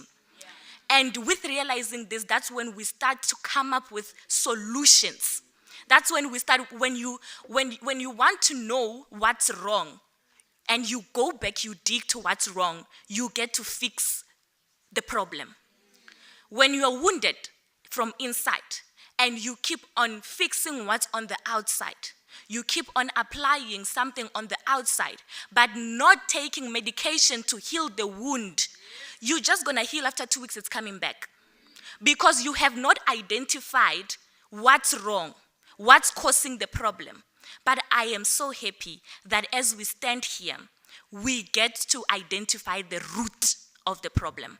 And when you identify the root, you get a necessary equipment to take out the root and start afresh.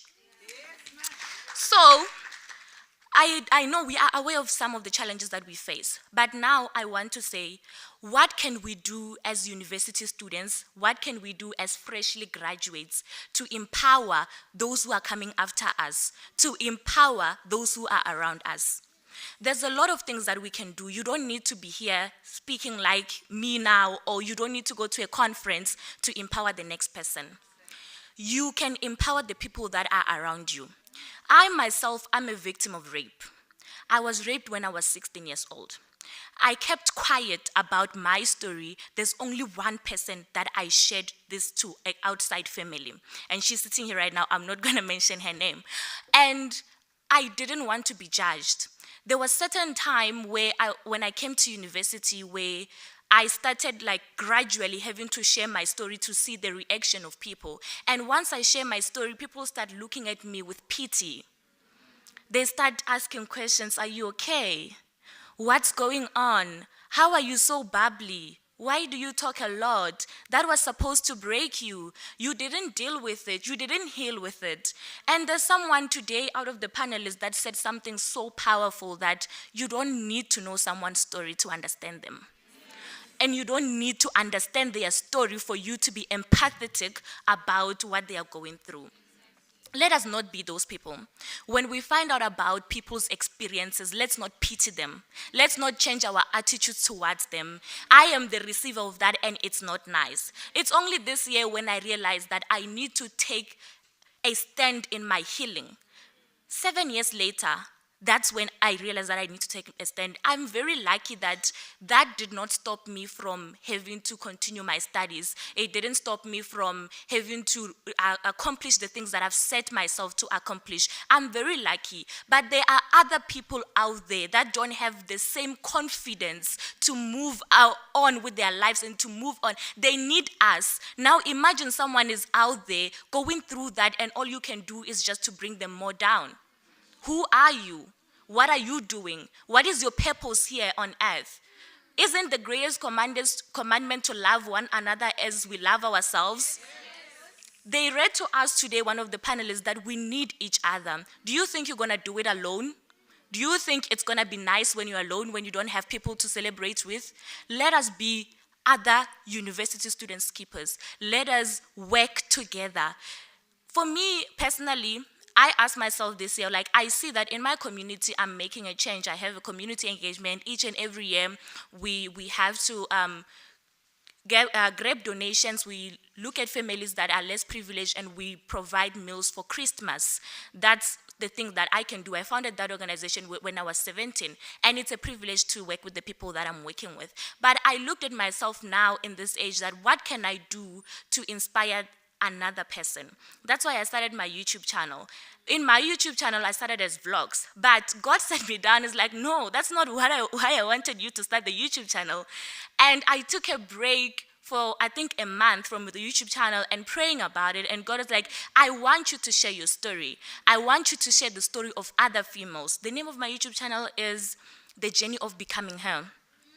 That's where I invite other females to come and share their stories, because I believe personally that in hearing other people's stories, you get empowered to share your story and to hold on. You don't need to stand in front of people and say, I am moving on. Silently, somewhere, somehow, someone is being touched by your story. Don't keep quiet about your experiences. Indirectly, directly, they do impact on other people. If you can do something, do it. I feel like as much as we are the solution to the generation, we are also the problem because we don't love each other. We talk about each other. We bring each other down. Why? Why is that? Is this the world that we want to live in as the youth? Is this the world that we want to live in? Because remember, we have people that we look up to. The people in the past generations, they had to do it themselves. Because in the past, females were not allowed in spaces. Now females are taking us spaces. So now I can say, I look to Mama Nonkosi because she's there as the acting dean. There's someone out there. I look to all the HODs because back in the days, they didn't have anyone to look up to. They had to create the spaces themselves. Now we have an example to follow. And with that example, why are we burning the bridge for other people to not cross? What are you losing by mentioning someone's name in rooms that you are in? You are not losing anything. You must get happy that you have to be in a room and you mention a person and that person comes and takes up the space. You have more people to celebrate with. As university students, as newly employed people, let us take the space. Let us empower each other. The change that we want to see, let us be it. Yes. And those who are coming, they have it easy. And that way, we break generational curses. Yes. We break everything that was set to break us. Yes. So now, as I close, I don't want to take much more time. Melanie, I don't know if I stayed to the theme, but I feel like that is what I had to say, and I hope that each and every one of us here can teach one, and that one can reach 10, and that 10 can reach 100. Thank you.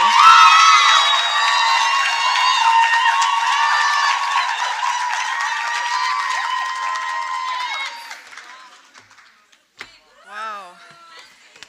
Thank you so much, Ntabi Singh. You can hear there's hope, but she's got strategies. She's not just letting hope hang there on its own. So one of the things that Ntabi Singh mentioned was, she said, what is the root of the problem? Those roots are buried deep, and we need to change society's views.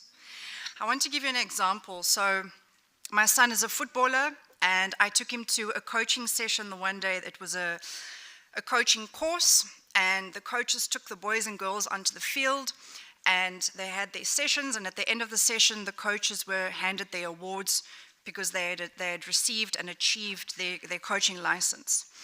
And the facilitator or the coordinator of the session was talking about, how well these coaches have done, and we need to applaud them, and we need to be so grateful that they have achieved, and this whole long story. I raised my hand and I said, you have boys and girls who have joined your session as footballers, but you only have male coaches. Where are your females?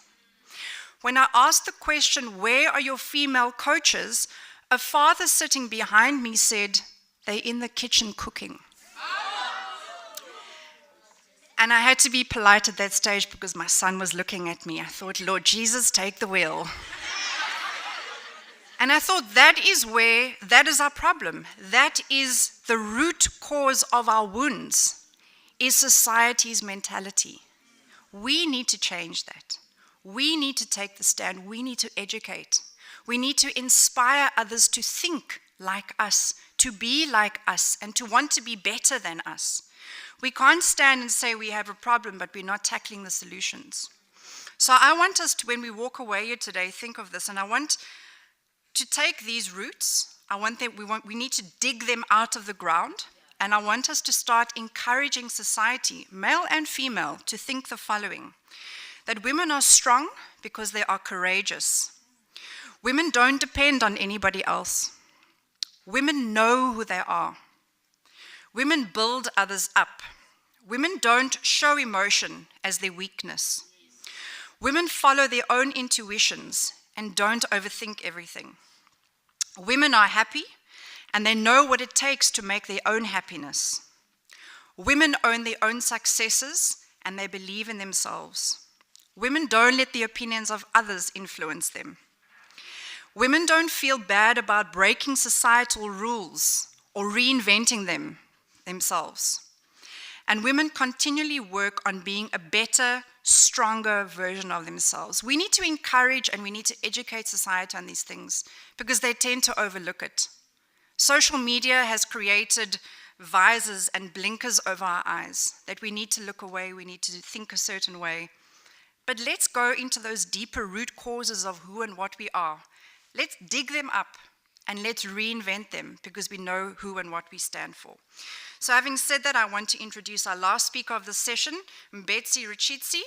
Would you like to come meet us up in front? Hey. I heard her earlier on, her friend said to her, she must just relax, she's got this. She was very nervous.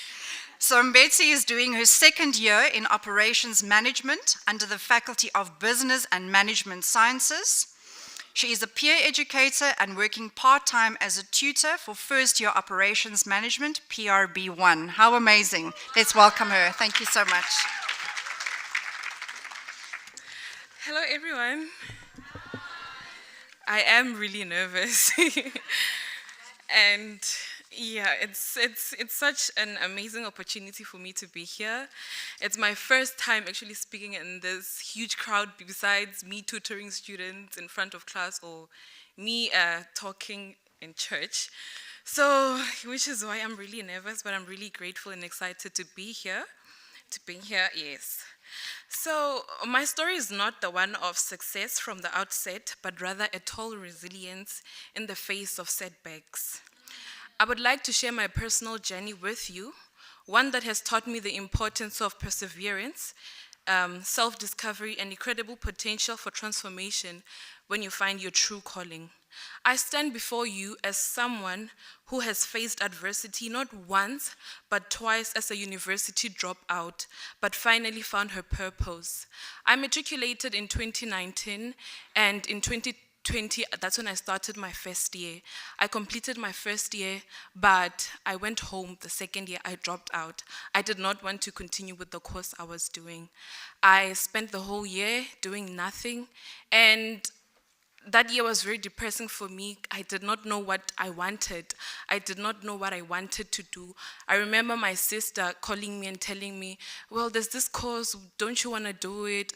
I'm like, no, I don't want to study this course. She came back again and told me, okay, there's this certain course again, don't you want to do it? And I made a few research about it, and I was like, okay, it's fine, I'm going to do this. I kind of like it. That's what I said. But then at the same time, it wasn't really what I wanted, but I just did it because I did not know what I want and I wanted to do something. And I also remember my dad telling me this other day, we were driving to church, he was like, it really pains me to see you doing nothing with your life, but as much as you are here, there's nothing we can do but to support you. The following year, I actually went to study at a different university, the course that my sister applied for me. I remember 2 months later calling my dad, I'm like, I'm dropping out, I do not want to do this anymore. And I could hear the anger and the disappointment at the same time that, what is my daughter doing with her life? Where is she going? Where does she see herself?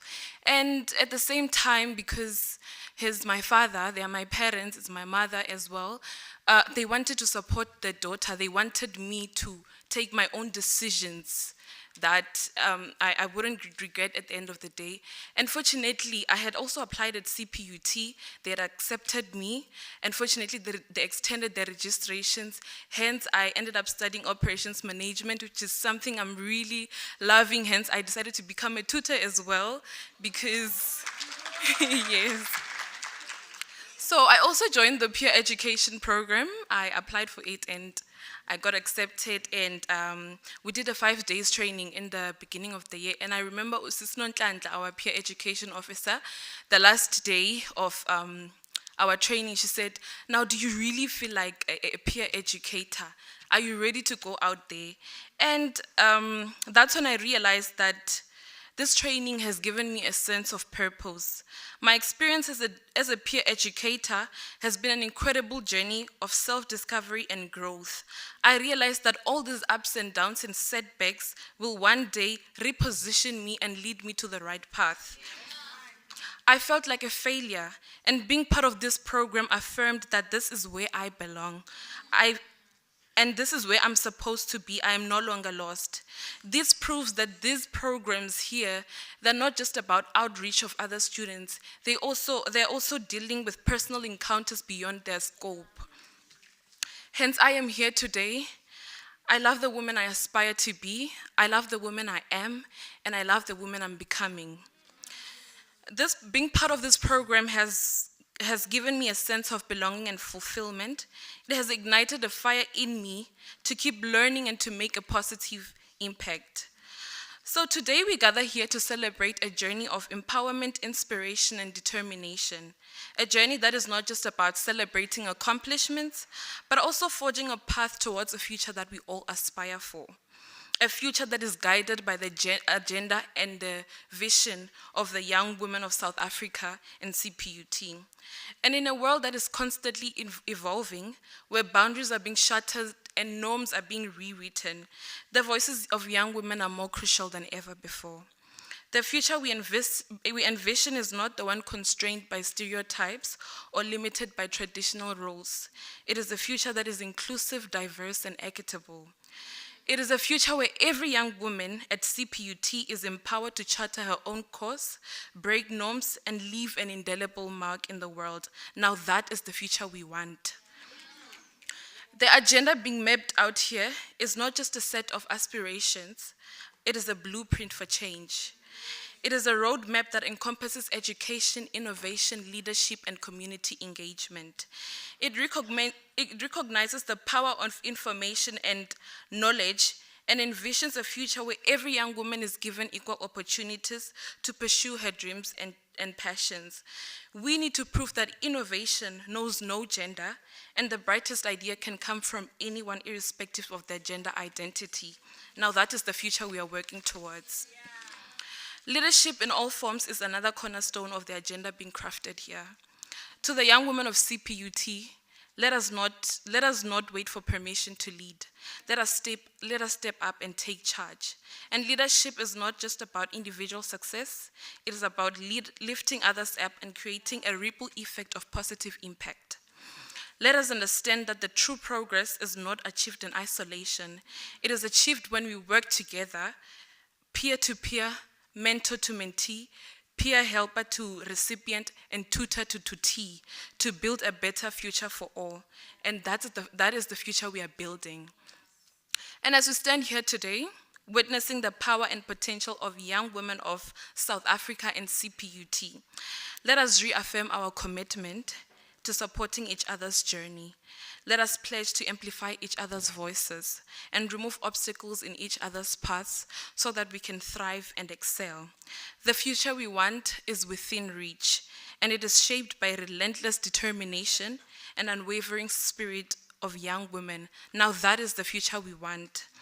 And in closing, I want to remind each and every young woman here that your story is significant, your dreams are valid, and your potential is limitless. The future you want is waiting for you to shape it.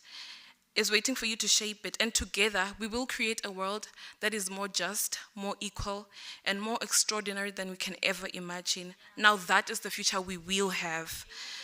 So rise up, CPUT women. Your time is here. It's time to take charge unapologetically. Thank you.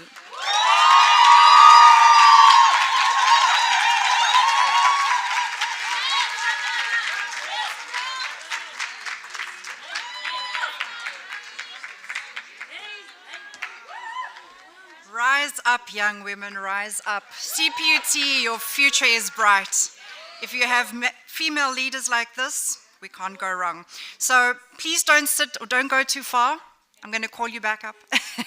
So if the three speakers could just join me quickly, Mbetsi, Kabelo, and Tabi Singh, just like to give you a small token of appreciation.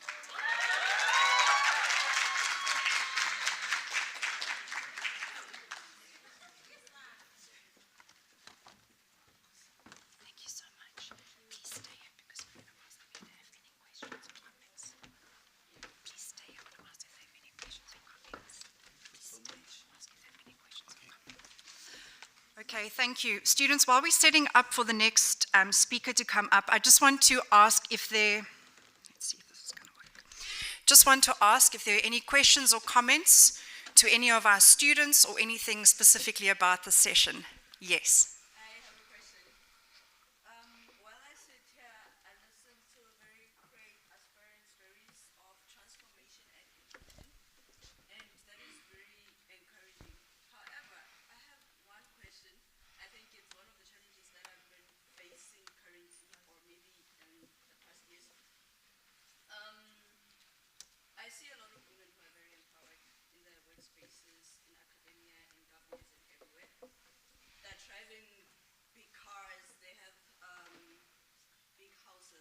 But my question is this: who empowers the young man to be able to handle the women that are empowered? Because I stand here as a 34-year-old female, very empowered, but looking at the dating field, I'm like, ish. Yeah, ne? Yeah, ne? So I want to know who empowers this young man to be able to handle the empowered women and be able to accept and acknowledge the change that has happened within the female society and within a woman herself. And the other question I had, let me just, I think I'll find it here. Okay, yes. Another question I wanted to have, I have is, when do we break even with the transition that is going on with transformation and inclusion? Where is the evenness, and where do we say this is a fair platform? Yes. Do any of you want to answer? Kabelo? I can start with, I can answer the first one on saying who empowers young men. At this space that we are in, from DSA, there is a program for men. So I think at this point, men are empowered through that initiative under CISMEL's office. But I just feel like I'm not the right person to answer this. But I wanted to also emphasize on what he said. We have Amajita's Men's program here at CPUT. They had their chance on Friday. So they are being empowered there. Thank you for that. I just want to add to that question is, I think to empower men, it starts with us as moms. I have a 10-year-old son, and I say to him, when you walk behind a girl at school and you see that her cycle has messed on her dress, you need to go to her quietly and say, I don't want to embarrass you, but I think you should go to the bathroom. It's up to us. We take the step. We empower our men from a young age. Don't be shy to say, Mommy's not feeling well because I'm on my cycle. He needs to understand. And if we aren't going to empower them, society is definitely not going to do that. That's my point of view. I'm sure there might be others. There was a hand at the back before I come to the front. Yes? Good afternoon, everyone. For me, it's not a question. It's a comment to Ntaviseni. Ntavi and I are both from Limpopo, same place, went to the same high school. And I just want to say to Ntavi that I'm so proud of her. Like, I'm so, so proud. And I just wanted to put it out here. I just wanted to put it out here because I remember when we were back at home, I'm sorry if I'm going to take time. When we were back at home, we used to say, we want to go study in Cape Town. And look at us, here we are. And we are studying in Cape Town. Yeah, and to, what's her name? I forgot your name, sorry. Muchizi. Yes, to Muchizi and Kavelo. I'm not very familiar with you guys, but I'm so proud of you. I'm so proud to see my mates standing there. Thank you so much. That is a true sister's keeper. Blue Jacket, I'm sorry, what is your name, ma'am? Yes? Tepang. We didn't answer your second question. Can you please just repeat, and then we'll get back to you. Breaking even. To break even within the transition that's happening in our society. Okay, would anybody like to answer? Any of you? Anybody from the audience? Yes. This is a safe space. There are no wrong answers. Can you guys hear me? I would like to reintroduce myself like I did yesterday. My name is Nokolo Jele, an RSA, peer helper, peer educator, former House Committee, and an advocate for change. I would like to say that to answer your question, I believe at this point we don't have a clear break-even point to any transformation or any, what can I say, because of at this point we're trying to fight this thing of gender inequality and everything else. We don't know when we're going to actually conquer the problems that we're facing. But it is time that you as an individual, you make a difference. So you informing someone and making them aware, you are changing. And at the end, we are going to get to the break even. Thank you. Let's have one last comment. Is there another one? Okay, let's hang on. Yes, go ahead. Hello. Okay. Morning, afternoon. Good afternoon. Afternoon, everyone. My name is Baba Alwa, a woman of God firstly, and a nursing student and a peer educator. I wanted to say this before the previous discussion that we had, but I didn't have time. So there's this song by the Hillsong, worship song, called Seasons. I will attempt to sing it out.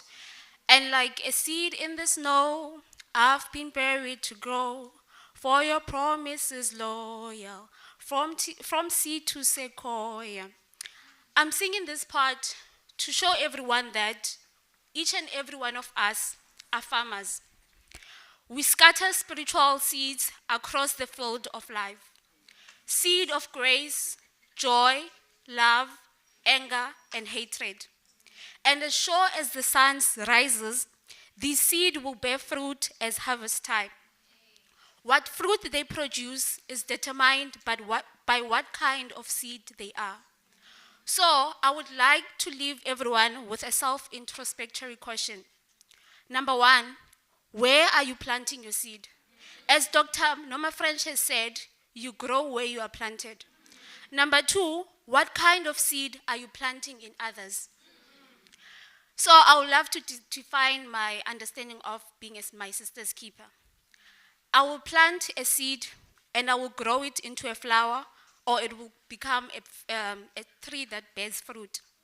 I will share.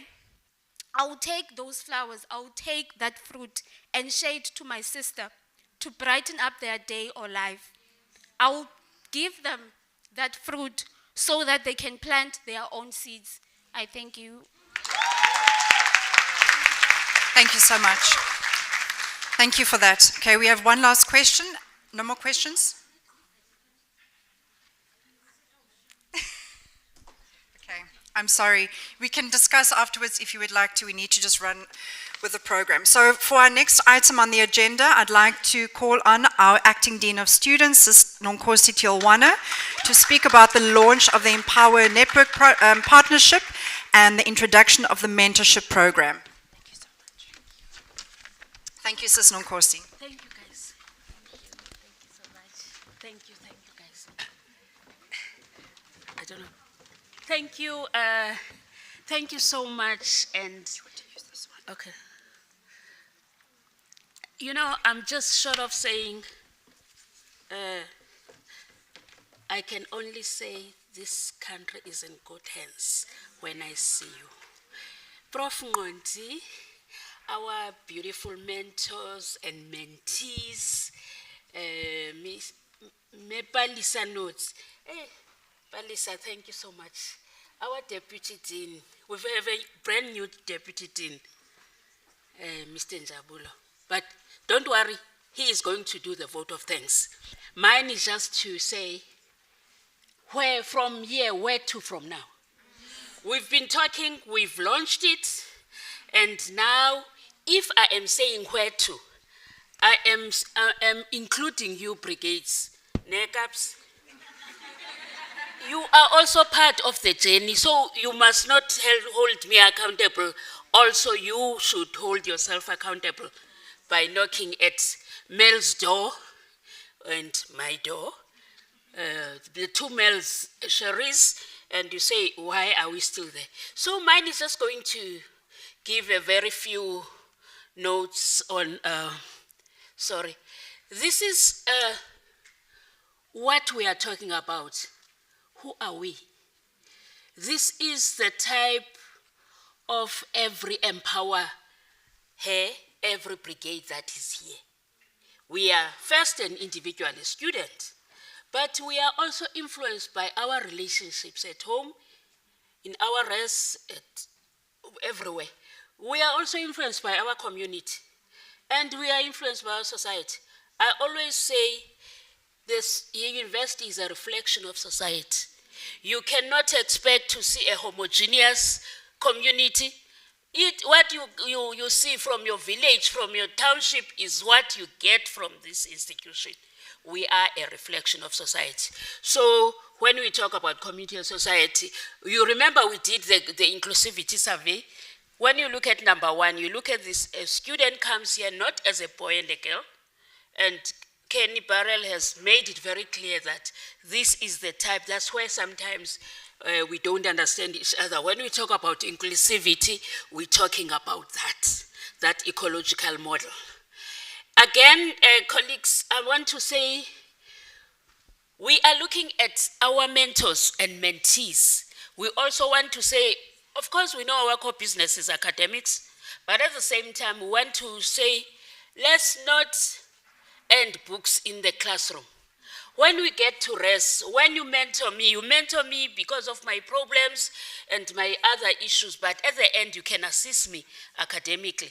We piloted something, something like a faculty-based rest. And now I am bringing this slide because at the end of the day, we need to create those spaces in rest. I am mentioning this slide because next year we are going to change, and I'm going to include you guys to ensure that, because next year we're supposed to be 33% first years. And we have one very dedicated lady here, Ulungi khona? Is Lungi here? Okay. I'm just making an example. She is at Richard Sacco and is a res mother for first year female students. And it is one of the spaces, zonke, your EWR, Amahle, your Hayes Navarre, but these are the residents that we need to pilot, so that those people who understand, we pilot what we are talking about. So this is what we are doing. Prof, you've seen your rest, but you also have to share it with the others. This EmpowHer. Where is EmpowHer? Who is, because I had Zimkita. Zimkita was saying, Zimkita was telling us about she sees RSAs, peer educators, but EmpowHer Zimkita is everyone that is a CPUT student. It starts there at the beginning, all CPUT students. But this EmpowHer is located, as you are seated here, you are located in different slots. In other words, EmpowHer is not a standalone, is part of these peer support students that are here. But on top, you see, we have students, all CPUT students as mentees. And then we have staff. We have here, Dr. Nyatela, I hope you are going to be Ms. Kosana, Mem Chekisa. These are going to ensure that you play a role, and also you bring your own colleagues, and also ensure that you bring your own colleagues and see how you can assist us. And you have seen the Nonela, and your postgrad Ubuntu is also part of EmpowHer. We want these postgrads to be chaperones, when we say chaperones, we mean they are mentors, but you know, these are mentors beyond even the can be your senior student or even your church pastor from outside, or your house mother. So those are the issues that it does not end only here anyway, because these are the type of support that you are providing. These, our beautiful mentors, they stand in the gap of our parents, of our guardians, of even our aunts. and other people. So you see, Soraya there, Miss. So we've got a lot of them, and you saw when they were there. Sorry, when we tried to. Okay, these are some of the key intellectual in mentoring. They will try to assist us in various issues, all the development wellness that you can find. You can even add, because you might find that someone is going to build you spiritually, to build you emotionally, or intellectually, or environmentally. So this is part, even financial wellness. It's very critical for us to do all those kind of things. Even creativity, you've seen the poets, you've seen the drama, and every issue. So these are the part of the development wellness that they will assist us in. Now, coming to where to from now. Where to from now, one is we need to institutionalize EmpowHer. We have already done it in the new SRC, the amended SRC amendments.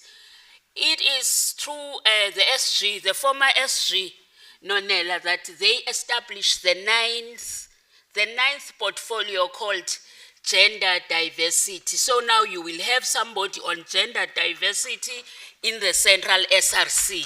Kwaban, yes. So now, and Mbonu Zonke namhlanje, but I wanted to say, I was telling Zonke to say, this is that portfolio, it needs to be started not next year, before you leave the office. That portfolio, we need to do to till the soil before it is implemented as a fully fledged true EmpowHer. One of the key issues that we are going to do as part of leadership incubation, we are going to have women in leadership as a separate issue. We remember we launched the student academy, but we are going to have this as a sub-issue. The key issue is that when we talk about women in leadership or in the incubation, we talk about the core curriculum modules, and I'm happy some of them, Dr. Nyatela, you and others will also play a role, because this is one of the key issues that is going to assist us in not having it as an event, but also as an intellectual tool that you are going to use even in your own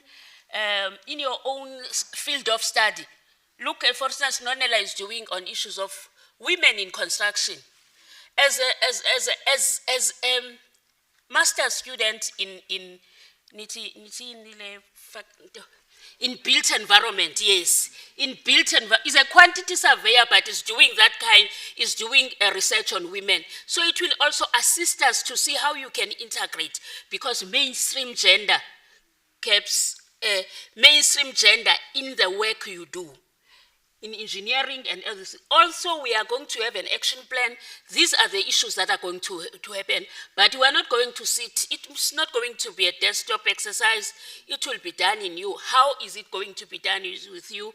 Through the SRCs and through the, through our different campus coordinators. We need to have the chapters, EmpowHer chapters. But in other words, they will culminate into this. Your Belleville, your 4 campuses, main campus, you need to start anyone who wants to be a volunteer to start a campus chapter can go to Mel. Again, we need to have in rest EmpowHer clubs. Because sometimes you don't need the 5 residents seated under you need residents inside. So your mentors, it is true, even if you have 1 hour or 30 minutes on the evening after work, you just go and just have a talk with the girls talk and everything. So we need to have those clubs. And unfortunately, Ulungi had to go. There was a case of suicide in Harris. So, you know, every moment there's something that's happening. So we need residence clubs. We need the chapter forum. The residence clubs will fit into the chapter forums. And remember, EmpowHer does not say you RSA, you whatever. Everyone who wants, if you are a woman, you are part of it.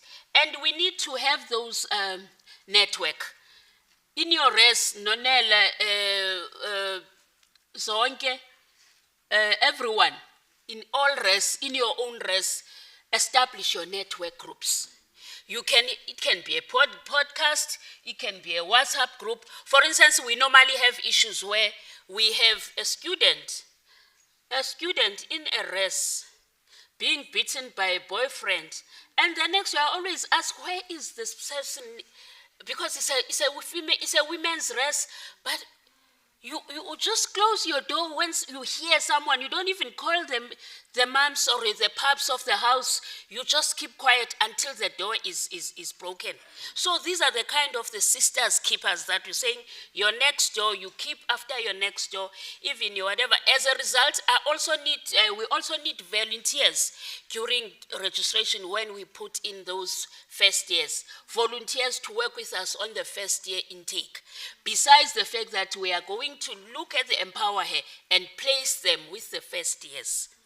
Remember, depending on, so that each and every, we are going to do a mock placement and put you guys there. Then online and hybrid platforms, because we don't even need to study spaces within your residences. There are places where some have pool windows, pool tables. Put them away and meet as women, and make sure if you need some sofas, we'll ensure that it is very, it's comfortable for you. And also use these spaces in terms of institutionalization. We must use and build a form of research. Fortunately, we are going to establish a research component within DSA.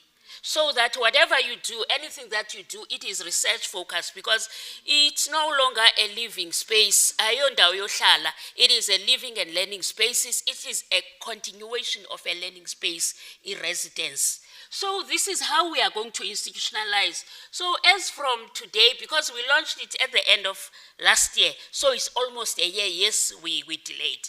But from today, there is a new baby is born. And through your pains. And one of the key issues that we are going to have also, the mentoring is going to be a component that we are going to work with, and it can be individual or group depending on that issue. And that mentoring is under the theme that, or the mantra, a proverb that is in all languages. It takes a village to raise, we're saying it takes a village to raise a girl child. Of course, a child, whether it's a boy, because we want those men that were here on Friday to also mentor the first year men, the first year boys. So it takes a village to raise those issues. And these are the issues that we want house parents. We need to have house parents to be the chaperones of these girls. And we need, almost all universities, I know even it's a long issue of reg. You even find you just go and buy a bread and put it on the shelf of reg. Whoever needs bread, take it. Not this thing of, and you have a way of doing these things, but we are going to do with you colleagues. And also the issue of that was happening here, and I feel, colleagues, I feel, what was happening here, we need more of these spaces. Thank you to the team this is her story. And we can come up with books, digital stories, Prof. We can even come up with digital platform. The hair story, you healed us by your own story. You did not have to say, I must do A, B, C, and D. Somebody, even if we are not saying it, somebody got healed by just sharing your scars. It's not scars, it's your rough patches on your journey. Everybody has those rough patches. And those rough patches, you always think you are on your own. You don't know, I think somebody said, he said, I always thought I'm the worst. But you realize that all the patches, there is no one who has not gone through, who does not have these potholes. Potholes, they are there. But potholes, they are there for us to drive over, not to say, so these are the key issues, but the issue of institutionalizing it, the issue of ensuring that, and I'm going to hold the current chairpersons that are here, Uzonke and Wamahle, to say, how do we ensure that they find a place? But in student affairs, we're starting today. So, colleagues, and I feel that we are going to work with us in this, and I would really appreciate, I'm sure Mel, you would appreciate any volunteers that will come to our office. But it is not exhaustive. We are saying your inputs. I saw those inputs. We are going to collate those inputs and add into the plan. But the key issue is that we need follow-up roundtables. Whether we are doing the roundtables in terms of campuses, but we are going to need follow-ups. We need all those volunteers to come and say, can I offer just in 1 hour with you in my office? I always welcome there. 1 hour, your 30 minutes. I'm just taking a break after taking your walk, after running for a few minutes, Lusapo, you say, I've got 10 minutes, I've got an hour to share. Can I do 1, 2, 3? So these are the kind of things. It takes all of us to make EmpowHer work. It's not a DSA thing or my thing or Mel or Cherise. It is all of us. All of us, let's make it happen. But we are going to come up with a strategy. I mean, out of this, we are going to produce a strategy, because in order to get some funds, we need to have a proposal with a strategy that says A, B, C, and D. With those few words, what's the program director? Program director, I think I am done with my way forward. Thank you. They will add by sending inputs. Okay. Thank you so much, Sis Nonkosi. I think it's important for us to remember that all your thoughts and views are valid. So if you do have any other inputs, Sis Nonkosi has invited you to share those with us. DJ, I believe you've been asked to play a very specific song, and while that song is being played, I'm calling up Siphelele Maseko to go through the evaluation of the session with us.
Impactful day, and thank you everyone for coming.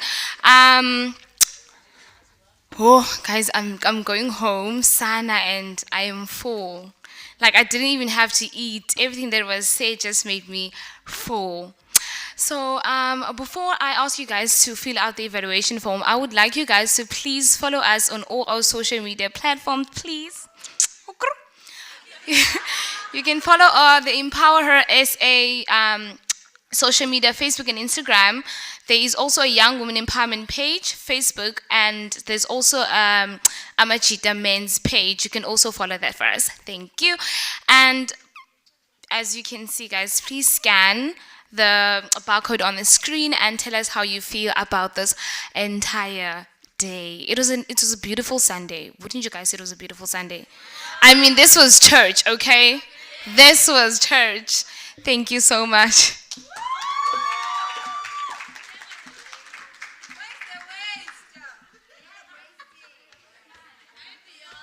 So we're just going to give you 3 minutes to complete the evaluation. 3 minutes, and then we're just going to ask. I know everyone gets absorbed by the music. I'm going to ask that our MCD colleagues play the sound again, but please just continue completing your evaluation. Your feedback means so much to us. Please, we want to hear. Not all of you had the opportunity to talk. This is your chance for your voice to be heard. We take each and every comment that you give. We'll ask Kurt and Clifford to please continue playing that song. And if your friend has finished on their phone, you can borrow it if you don't have one that can scan to do.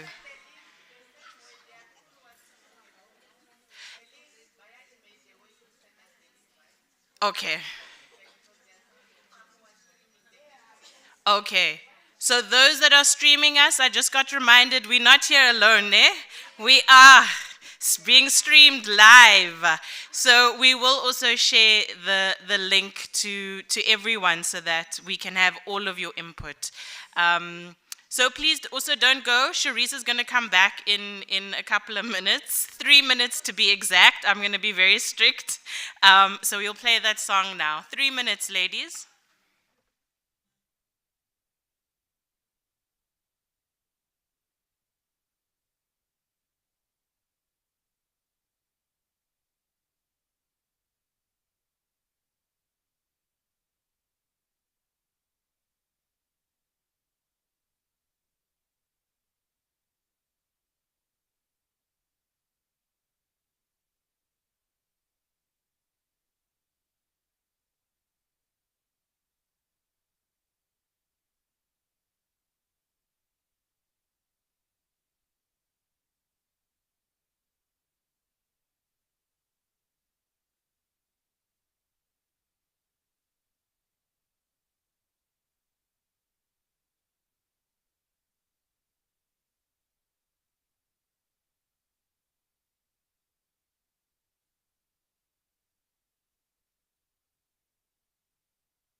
Ask for your name and surname on that evaluation is because the HIV unit has gracefully sponsored 2 beautiful toiletry bags, cosmetic bags, which we'll fill with some goodies, to the value of 300 Rand each. And we're going to do a lucky draw amongst those of you who have submitted. That's why we needed your name, because otherwise we won't know who you are, ne? So we're just using your name for that purpose only, and we will do the draw and announce it, Melanie, tomorrow, or by Friday we will make that announcement of who won it, and Melanie Swanson, the other Melanie, will be in contact with you so that we can also put you on our socials, ne? With your beautiful goodie bag that you've won. So please do complete your evaluation. The names are only for that purpose so that we can have winners to give you those gifts. Thank you. Great, thank you so much. So we're moving on to the very last section of our program. But before we do that, I want you to stand for me. Let's all stand. It's been a long day of sitting. And I want you to repeat this after me with everything you have in you. Okay? I want you to say it like you mean it. Are you ready? Yes. Okay, you're going to repeat after me. I am woman. I am fearless. I am gorgeous. I'm divine. I'm unbeatable. I'm creative. Honey, you can get in line. I am feminine. I am masculine. I am anything I want. I can teach you. I can love you. If you got it going on. I am woman. Yes, give yourself a round of applause. Thank you.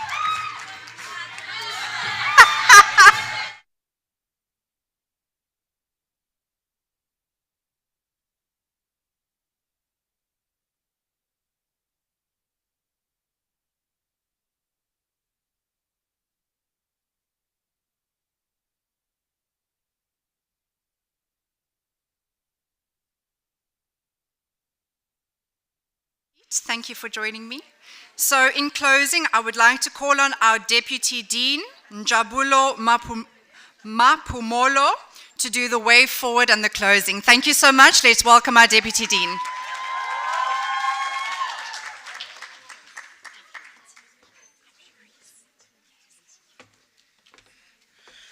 Okay, Sanbona, Ninjani. Yeah, I get worried when I'm asked to speak in English on weekends, because also after 4, it's always a problem. So if I move to isiZulu, just know the data is depleted. Yeah. I'm not doing the way forward. The Dean has done that, so it's just closing remarks and a vote of thanks. So I'll try and be brief. But more than anything else, I think I must say quite interestingly, I started on Friday. While I just landed, I was told, hey, there's a men's conference, you must come here. And the next thing, hey, there's a women's conference the following day, so you must be here. So I've really enjoyed the past 3 days. One thing I can say, Mam Nonkosi, in this couple of days I've been here, there's something that is within the vision of the university, and that's Ubuntu. I can tell you how I feel so welcome. And the spirit of Ubuntu does exist. I really miss Cape Town. Yeah, so I can see a big difference between Joburg and Cape Town. Ubuntu does exist. Yeah, nevertheless, just quick remarks before I go to the vote of thanks and just to appreciate a couple of individuals. Margaret Thatcher says, if you want something said, you must ask a man. But if you want something done, ask a woman. So this quote is actually a true reflection of the society and what we see, the current state of the social ills we see in the country, whereby the human rights, are being violated now and then, especially of women, children, and those who are vulnerable. We see this on a daily basis. We see more evil than good. We see less of Ubuntu. Instead, we see bad now and then. So this theory, if you prove it, of Margaret, or rather this quote, a couple of years back, one man said, I won't mention the name, I want you to see if you can pick up the man. We all know this man. One said, he said, underline, said, he said to people of Alexandra in Johannesburg, we are going to build more than 100,000 houses within this time frame. But before that, also another man said, we are going to build 500,000 jobs by December, saying in February. But we saw more jobs lost, within the same year. It was a man. I wanted to highlight that it was a man, because he said it. But I guarantee you, if the society embraced equally, women, like they embrace men, not just by balancing the statistics, because nowadays women, it's all about balancing the stats. Do we have 50% or 49, 51? I can tell you that we would be very far. Those 100,000 houses would have, at least would have seen something in these 4 years. Even those jobs, we'd have seen women taking action, because women are not just people who always speak, but they take action, they do it. I'm always amazed. So I'm raised by a grandmother. I'm still amazed even today. That's why I even published a book, dedicating to her. I'm amazed at how women always, from nothing, and are able to make something from nothing. So when I studied at UWC, coming from a very poor environment in Umbumbulu, in KZN, south of Durban, actually, some do not know, I actually came with a lot of money, 500 rands at that time. And I wonder how she really got that money, how she saved that money as someone, a pensioner. So you always get very, every time I'm always interested how she make things possible. Women are like that. From nothing, they are able to make something, because they are doers. So one of a good friend of mine, we met, I think a month ago, in one of the academic dinners in Joburg, Professor Parking, which you may be familiar with. I asked her, did you really just climb the mountain, the Mount Kilimanjaro? Are you okay? She's about 56 this year. I said, are you sure? She said, how she responded? It was quite very interesting for me to say. She wants young women to realize that they've got power. So for her, it was about message, it was not just about climbing. So Mount Kilimanjaro is Africa's, highest tip of the biggest, tallest mountain. And for someone like here at that age, with that energy, for me, because, Tell Mountain is still difficult. We still try though. But it was quite amazing. But the motivation behind was, I want young women to know they've got power. Once you start, you can do something. So, of course, I'm going to, I know that we've read so many controversial and stuff, but history fits in what's happening in the society. And I'm going to use this because this is a higher education institution. So as a former vice-chancellor, you can imagine, that's a top job at the university. And when she expressed difficulties, no matter how sometimes you are put on top as a woman, there are challenges. Some are going to put, I don't know whether is it, I forgot the speaker that spoke about different PhDs. Is it Prof? Is Prof who spoke about, yes. So to say, though she was a vice-chancellor, she had challenges at times getting the budgets approved as a vice-chancellor. and there were some forces. So her story is one of the stories that I want to share, that sometimes you will climb the ladder, but there will be forces that pull you down or push you down as a woman. And the life society said, what do we do?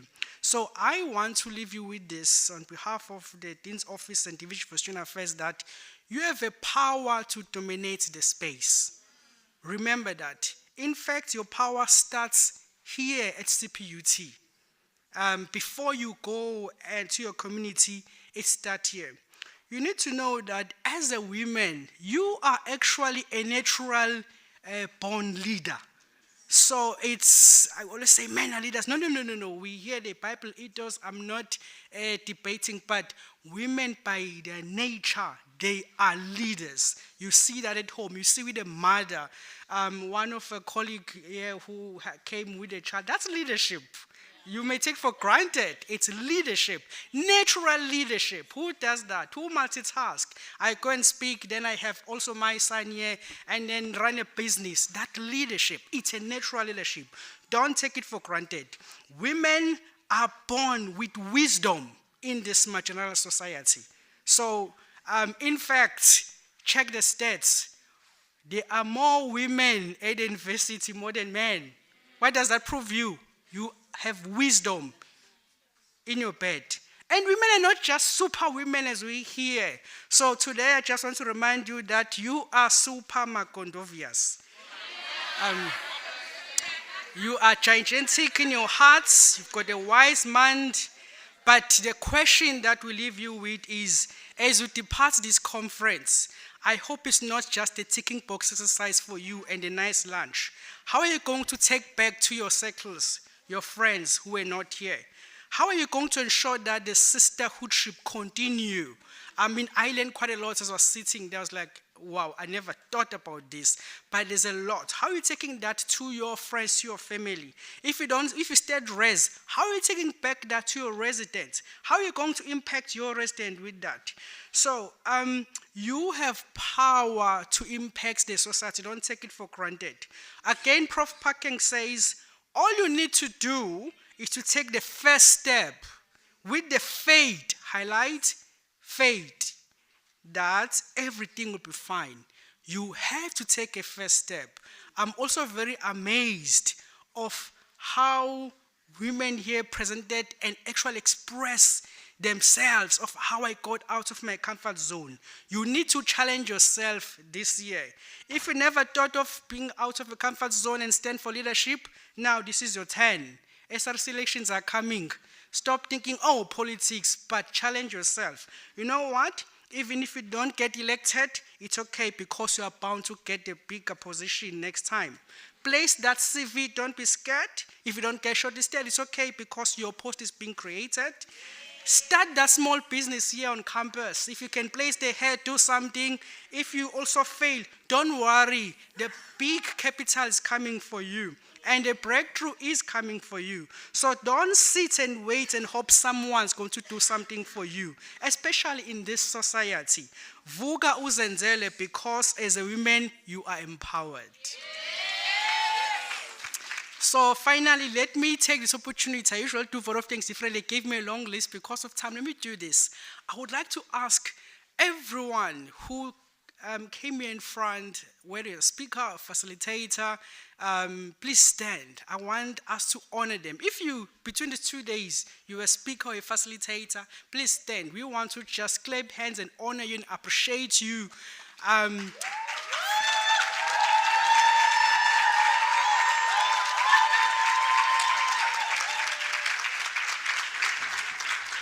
Thank you very much.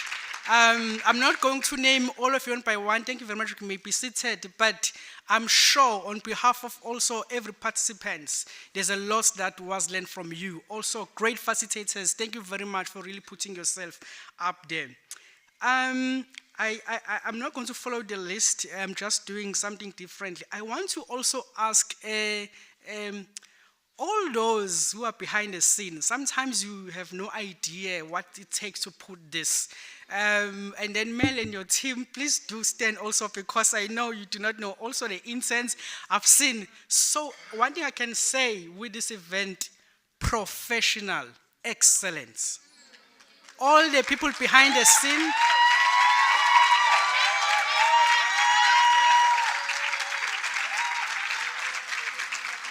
there is more. Can they please show yourselves? There's more. Our camera people, our writer, there at the back, our catering, our EMS outside, our caterers and everyone, our cleaning colleagues. So these are colleagues who made this possible. And you know, as we're leaving on Friday for men's conference, I saw them still coming back to set up for the women's conference, setting the bags. I was like, it's already after 4, but they're still coming to set up. Thank you so much. We appreciate you.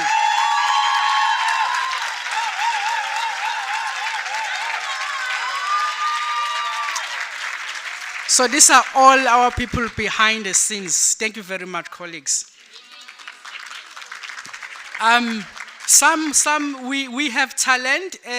I'm happy acting dean has said we are adopting the choir, and soon we'll introduce the Varsity Got Talent, CPUT Got Talent. And because there's talent at CPUT. We're CPUT choir, our drama performers, our dance performers, our singers, are they still here? If there's, please do stand up. We want to acknowledge, even if it's only one, yes, representing, yes. Thank you very much for wonderful entertainment. I saw something very interesting. So I've attended a men's conference, and so when I came yesterday in the morning, and the vibe between the two, hey, yeah, ne? Yeah, ne? You see where you put women together, yeah. I was hoping with men I will hear Maguicho and yay, but yay. Yeah, but you see, I really enjoyed to be in the women's conference. I do want to take this opportunity to ask all the students who came here today to stand up so that we can honor you. Also clap hands for yourself for being here.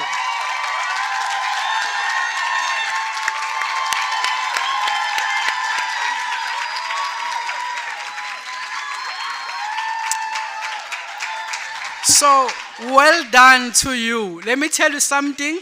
You are a small portion of those who are empowered. You have a responsibility to go out and empower others. So that you know there's a rest are not here, but you are empowered, and now go out there and empower others.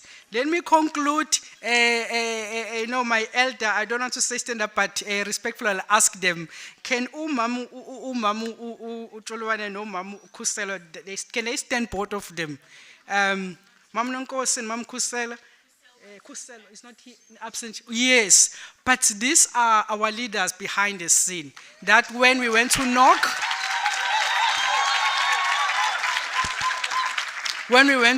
and say this what we want to do, and then willing, and with their leadership we had this. And all our colleagues from DSA, where are you? HODs, any managers who are here, can I ask all of them to stand up and then to say we appreciate you. Some had to leave, but I know that they were here even on Friday. Thank you very much, colleagues. With those words, yeah.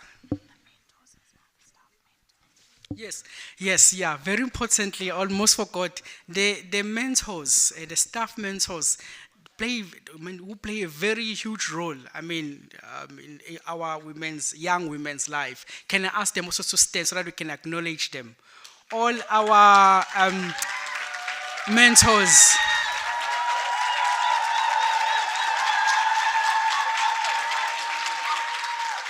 We appreciate you very much. Thank you so much.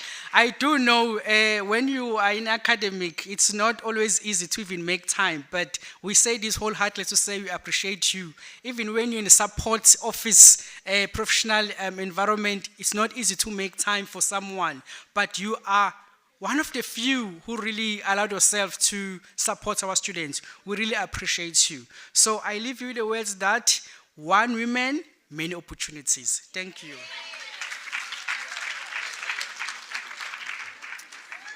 I was supposed to say, I declare on behalf of the Dean the conference closed.